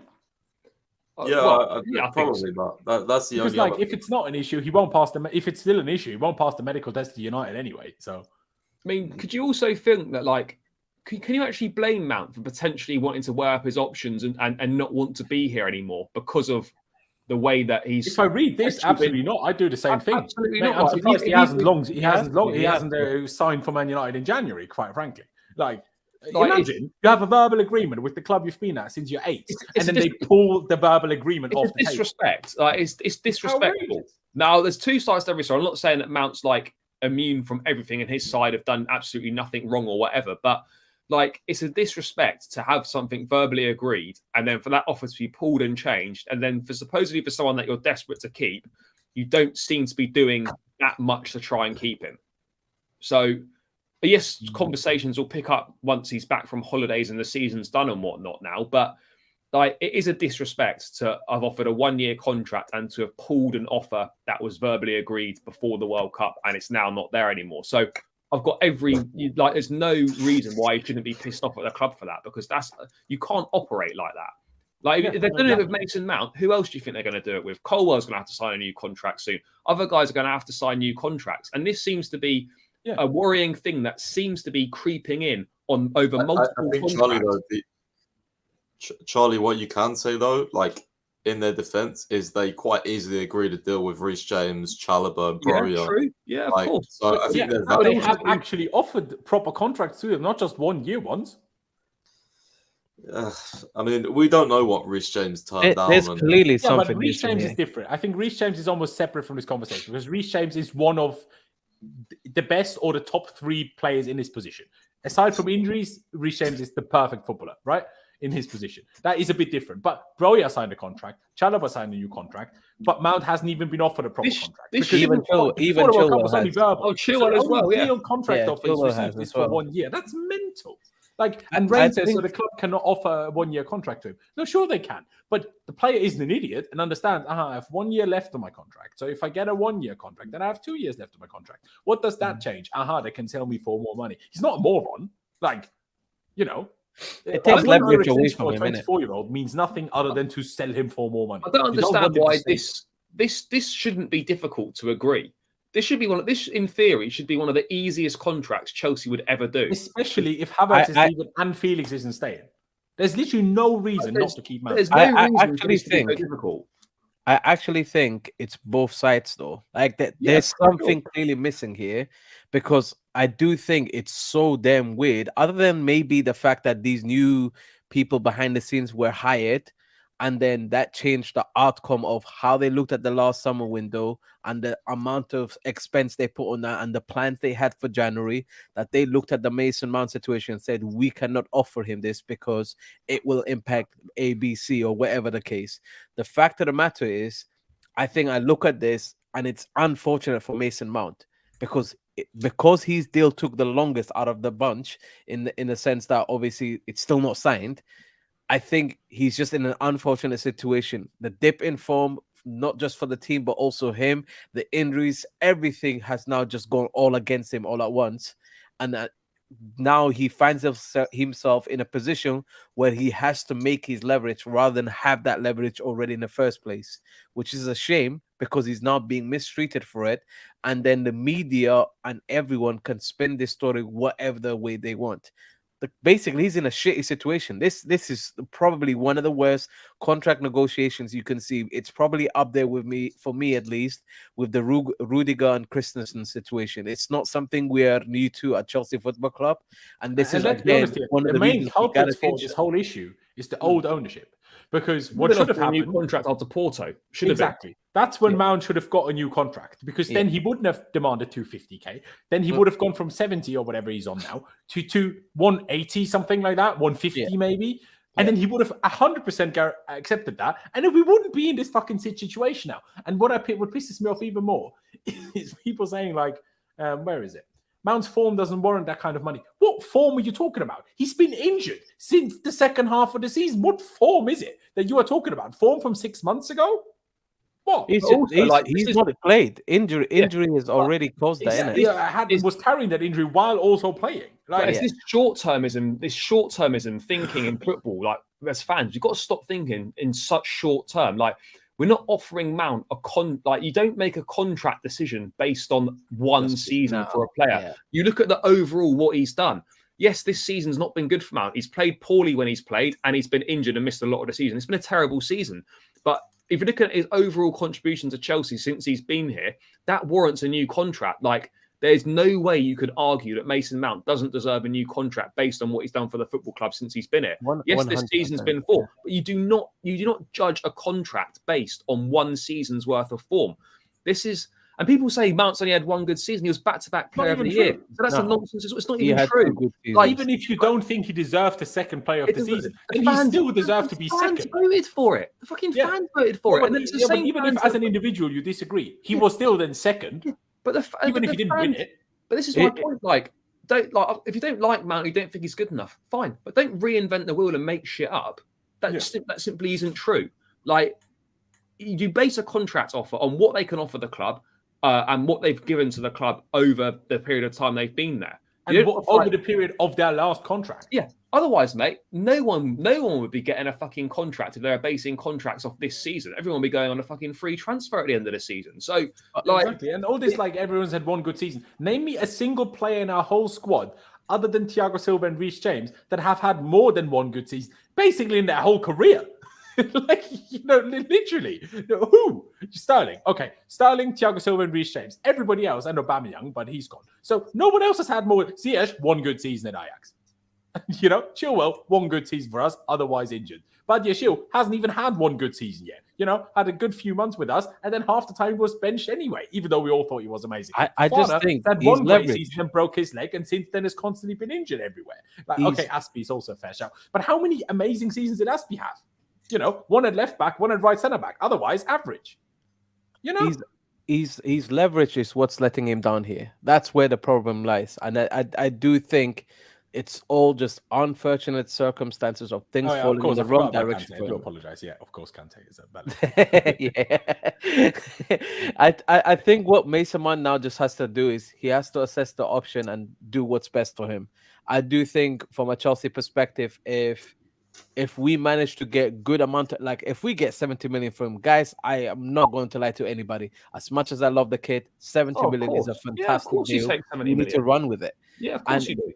I think the investment that comes from that and how we go with things going forward we cannot be repeating these types of mistakes. The amount of times at this club we've had conversations about contract renewals just going horribly wrong for us is just absolutely too many. These new owners now need to fix their ish, and they need to fix it ASAP.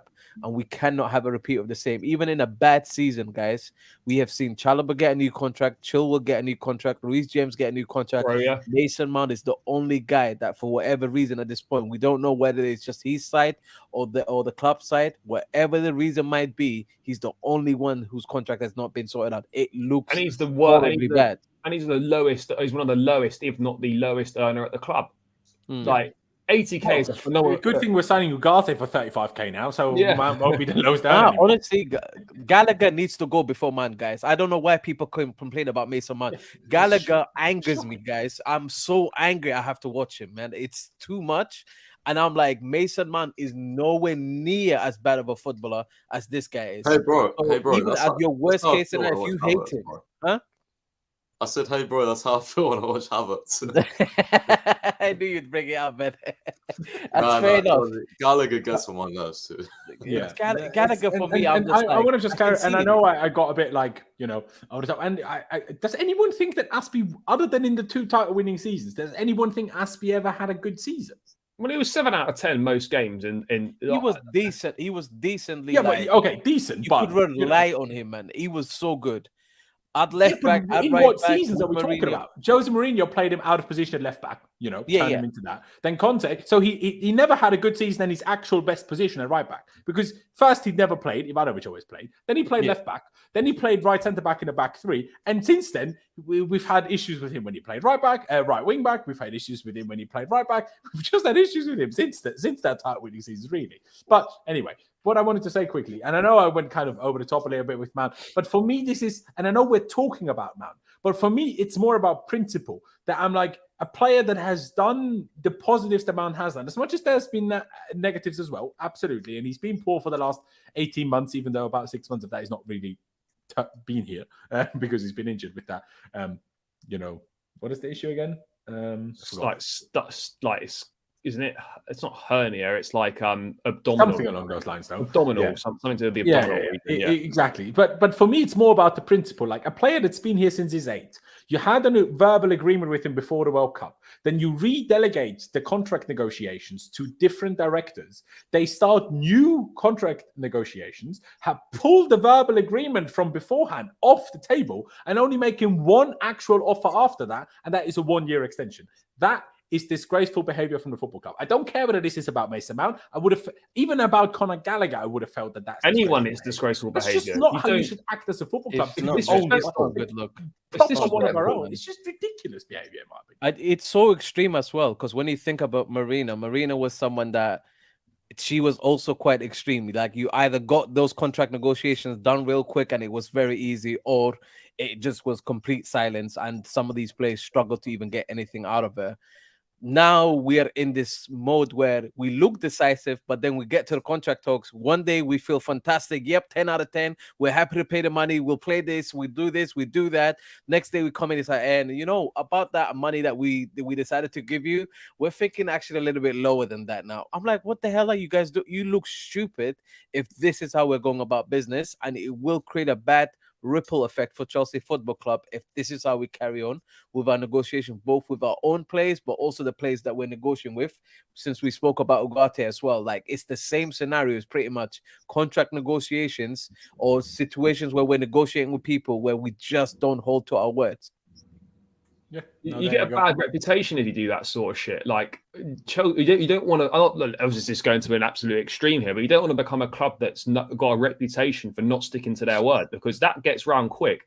Yeah, and we've done it with Mount now. We've done it with Ugarte now. We did it initially with Enzo. Let's not forget. We did the same thing with Enzo, where we initially thought, we might get something done, and then all of a sudden we ruined it all, and Egbali had to turn up to get it done on deadline day. Like, we keep doing this, and it's only since these owners have done. Egbali had to basically lock people up. They do this all the time. What is it?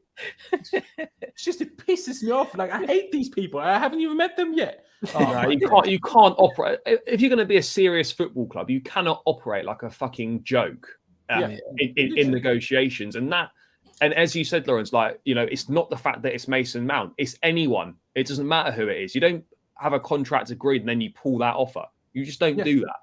No, it's exactly disrespectful and it sends a poor message. No, exactly. Pies, I know you haven't said this much on that, but I guess Adash Super Chat kind of brings you back in as well. He makes a good point, I think, though, because you touched on why have all these other guys signed contracts. Adash makes a good point. All these other deals that you mentioned were done while Bowley was still doing it. Other than Chile. Yeah. Chile, the one that Charlie mentioned, but the ones that you mentioned earlier, Pies, they were all done by Bowley. All of a sudden, and he had a verbal agreement with Mount too. All of a sudden, the director's doing it. All of a sudden, it's ruined. Do you know what I mean? Yeah, I mean that's what I said. Although it's good that we've got the sporting structure in place, it's like we don't know if they are elite level sporting directors yet. And I remember when Laurenz Stewart first came in. What we was told essentially through the media that he was for the multi-club model. Then he ends up being our sporting director, running contract negotiations, transfers, all that sort of thing. So he's clearly dreadful at it.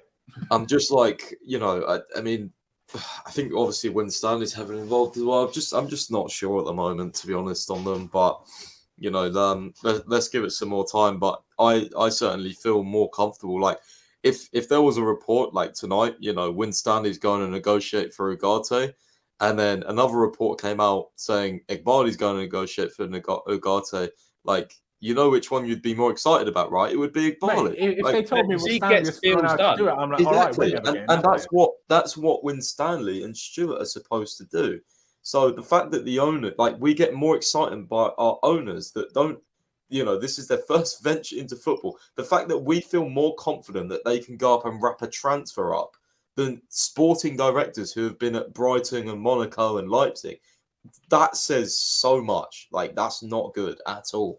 So they need to prove to us this summer, like, I actually beg, like, no PR comes out and it's just Iqbali and Bowley haven't been involved in these transfers, whoever we end up signing, because I want to see, Laurenz Stewart sorted out Caicedo, or Win Stanley sorted out Caicedo. I want to see one of those two in the report. Yeah, he was the one who got the deal for the striker done. I don't want to see Iqbali had to do this or Bowley had to do that. Like, I even read in Record, right? I was thinking...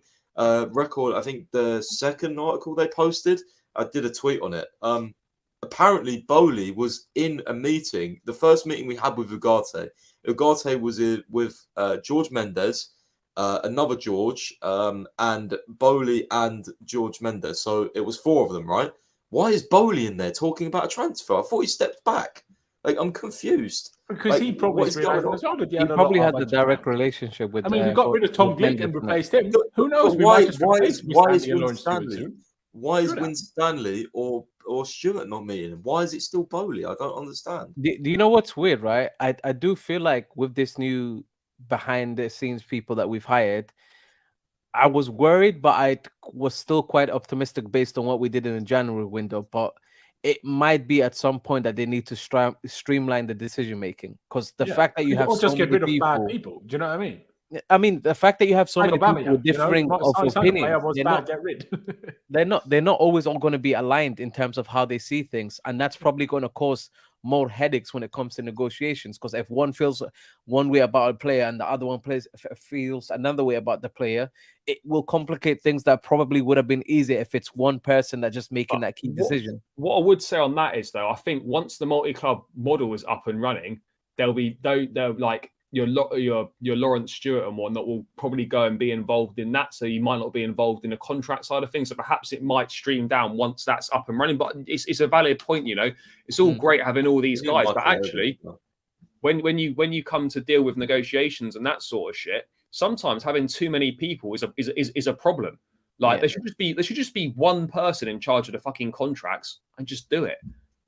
Because otherwise, we're just ending up in a mess like we seemingly are right now with Mount's contract. Yeah. Exactly. That's exactly what I'm saying. But yeah, let me get to this next super chat by C. Naya. He's just going to be upset. He says, sorry guys, but Mount doesn't start ahead of Nkunku, Havertz, Sterling, or Madueke at this point in time. This is an updated league. Focus on the now. I mean, Havertz looks like he's going to Real Madrid. Sterling and Madueke play a different position. Basically, what you're saying is we either need to sign someone else or we have Mount compete with Nkunku. Especially, we don't know yet who and what we're going to get for striker. So let's not be too short, and Nkunku won't have to fill in at striker more than you all want.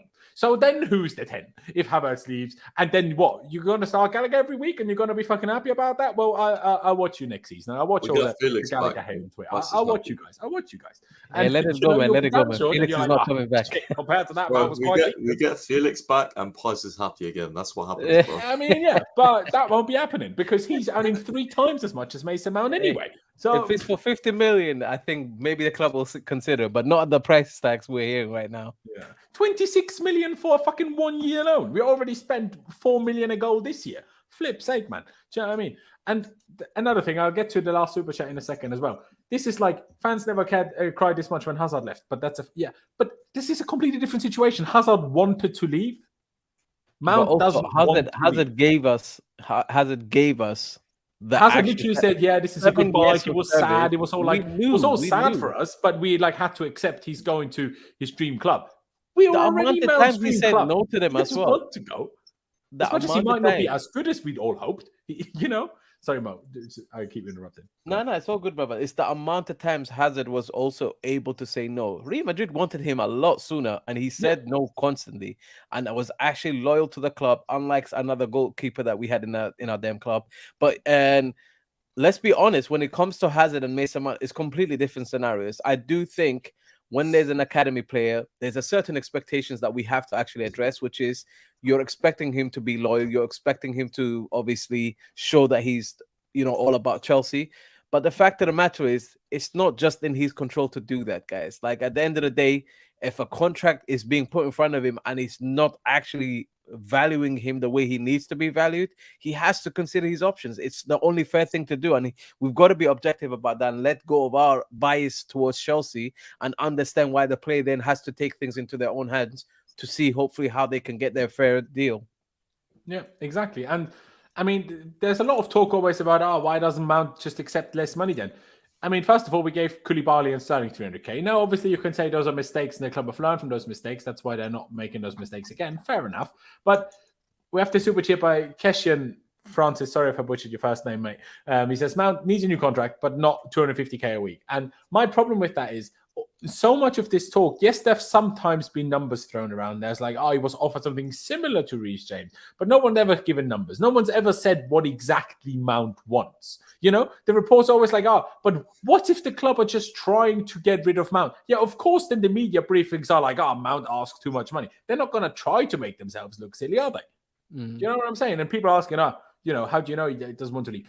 First of all, I know. But second of all, just watch the video of him walking through Stamford Bridge after the last game. Just watch that video and tell me you think that person wants to leave. And if you do, you have nothing but an agenda. Nothing but an agenda. Because no one does that when they want to leave. No one. The dude was in tears, like tearing up. Chile was like patting him his back. It's all right, mate. Like, what? Does that look like a person that wants to leave? You're all idiots, man. But I do agree, he doesn't necessarily need to be on 250k. I 100% am in agreement with that.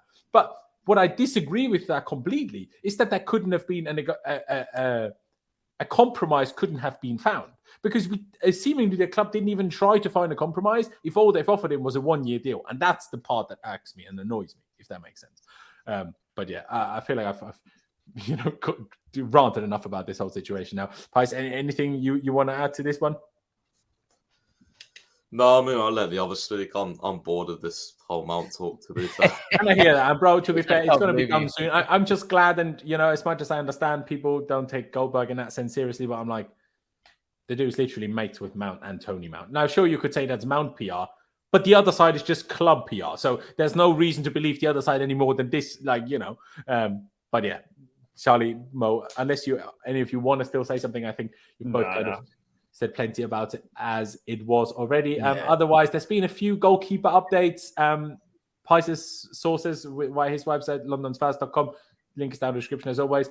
You report, Pice, that we met with Raya, the agents of Raya, obviously the goalie of Brentford. Now, Fabrizio said that there was no meeting, but your sources are adamant that there were. So, make of that what you will, I suppose. But we apparently also scouted the Valencia goalkeeper forgot his name, and I think he's Georgian, isn't he? I can't remember his name. Yeah, he's Georgian. He's basically like Maradona. Davashvili or something like that. Yeah, something like that. Yeah, if we ever sign you, mate, trust me, I will learn your name. But until then, unfortunately not. But yeah, I still don't want Raya. He's shorter than Kepa. He has worse save percentage from outside of the box than Kepa. So I'm like, this would be the worst move in the world, in my opinion. It would just be so stupid. But yeah, Onana. I mean, someone here in the chat said Bono from. Why is he even Bono on his shirt when he's actually called Bunu? I don't really understand that. But anyway, yeah, it'd be quite interesting. But what's happened with the Martinez situation? Like, have we not had anything since? I just don't think Villa will be accepting to sell him, and I don't like. I saw a clip of him on the pitch, and he was like, "Oh yeah, Europe next season," like to the fans. He doesn't look like a guy that wants to leave. Fair, yeah. But at the same time, I just don't rate him so much with his feet. So would I be down for it? I don't know. Sorry, Pice, you were trying to say? Well, like I think like he could be a part of like the whole like dominoes of goalkeeper leaving. Like but in terms of like Aston Villa, like they wouldn't want to sell, no way. But you know, if Martinez said like I want to go, then I don't think Villa would, you know, like it's getting his way here. Yeah. I mean, I said this to. I mean, Mo, maybe I should add you to this group chat actually. But I said this to a group chat with you boys, Charlie and Pies. I'm not sure if you listened to it, Charlie. But I said if Chelsea do sign Raya and keep Kepa, because that it kind of looks like we might sell Mendy and keep Kepa just because. You know, then we need to buy 2 goalies because I still don't think Slonina is planned to be the backup next season, probably loan or whatever. But I think if we sign Raya and keep Kepa ends up being number 1 goalkeeper, and all of you will do like. He would be. I think like Raya is not. I don't even think Raya is better than Kepa, really. No, he's younger, he's shorter, he's less experienced, and he doesn't know the club. We're already changing the whole defense and everyone. Wait a minute, he's shorter than Kepa? Have fun for another 2 years trying to have. I thought he's tall, mate. Isn't he not taller? No, he's shorter. He's even shorter than Kepa. What? Yeah. Hey, my eyes have been lying to me. I don't know why I thought he was taller. I thought he was taller this whole time. Or maybe they're the same height, apparently. Oh my God, that's actually surprised me. I've not even done the research, to be fair. According to Google, both are 1 meter 86 centimeters, so like 6'2" or 6 foot. Okay. So that's Kepa and Kepa like that's me. That's my opinion. I just don't think this move really makes that much sense. No. And if he's cheap, and like obviously like price, like your souls have said, reps of Raya want Brentford to lower the price tag of 40 million. If they lower that to like 30, he would be a reasonable backup goalie choice. No problem. But why do you leave Brentford first choice every week to sit on Chelsea bench? To make more money, bro. I do think he's a better distributor than people realize. That's one aspect of his game. And he's only 1 year younger than Kepa as well, so it's not even like in 3 years he'll be. Kepa's 28. Kepa's not 28. Kepa's 28 and Raya's 27. Yeah. Kepa's 28. Fuck yeah, I thought it was like 25. He's been here for a while, mate. He turns 29 in October. Yeah. Fucking hell. It's crazy, isn't it? When does David Raya turn 28? He turns 28 in September. Damn. So yeah, I just don't think it makes much sense, really. Like it's not a significant upgrade in the goalkeeping area. It's just a sideways move. Yeah, and I agree. How do we feel about Onana? Slightly better, but again, it's not like I don't know if I'm being unrealistic, but I just look at that. I just think it's a slight upgrade, but I almost feel we might be better off, and this is just my opinion, and we might be better off signing maybe a veteran keeper like a Keylor Navas for a couple of years. And then in a couple of years' time, someone like Menyan might be more available to leave Milan and could be cheaper and whatnot. Yeah. And that could also be a decent route to go down. Yeah. I've said before, my issues with Onana are less on the pitch. My issues with Onana are off the pitch. Obviously, the doping stuff. Sure, he said he accidentally the Cameroon stuff at the World Cup as well, about his attitude and that, not wanting to do what the manager asked, essentially. Yeah. I'm like, well, that's a problem. I don't want that character in the club, if I'm being honest. But yeah, I mean, Tuchel and Bayern fall out with everyone, so maybe Neuer in the end doesn't want to stay. So Neuer, Navas, one of those for like a season or two. That'd be quite fun.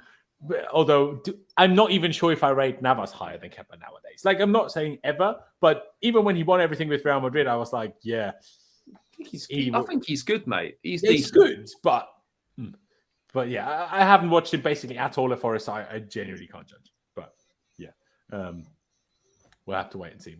But this has been a longer stream than I anticipated, but there was just a lot of news to cover. I will try my hardest, ladies and gentlemen, to be back sooner than I was this time. So please do subscribe if you haven't already. That would be massively appreciated. On the road to 20,000 subscribers. Every new sub counts, so please do hit that subscribe button down below. Hit the notification bell next to it as well. Even if you're subscribed already, hit the notification bell if you haven't just yet, so you get notified whenever we do go live. Hit the like button on your way out. That really helps me spread these streams out to more people. And of course, do follow my wonderful guests. All their links are down in the description. Pice's website, londonsfirst.com, Charlie's channel, Blue Brothers CFC. Yeah, that's it. Yeah, that's there you the go. one. Link is down in the description. And of course, please do also follow Mo on Twitter. You can see it's on the screen, and link is also down in the description. Shout out Adar, shout out everybody in the chat. Appreciate you all for being here. But yeah, thank you guys for watching. Up to Chelsea, upwards and onwards, and we'll see you next time.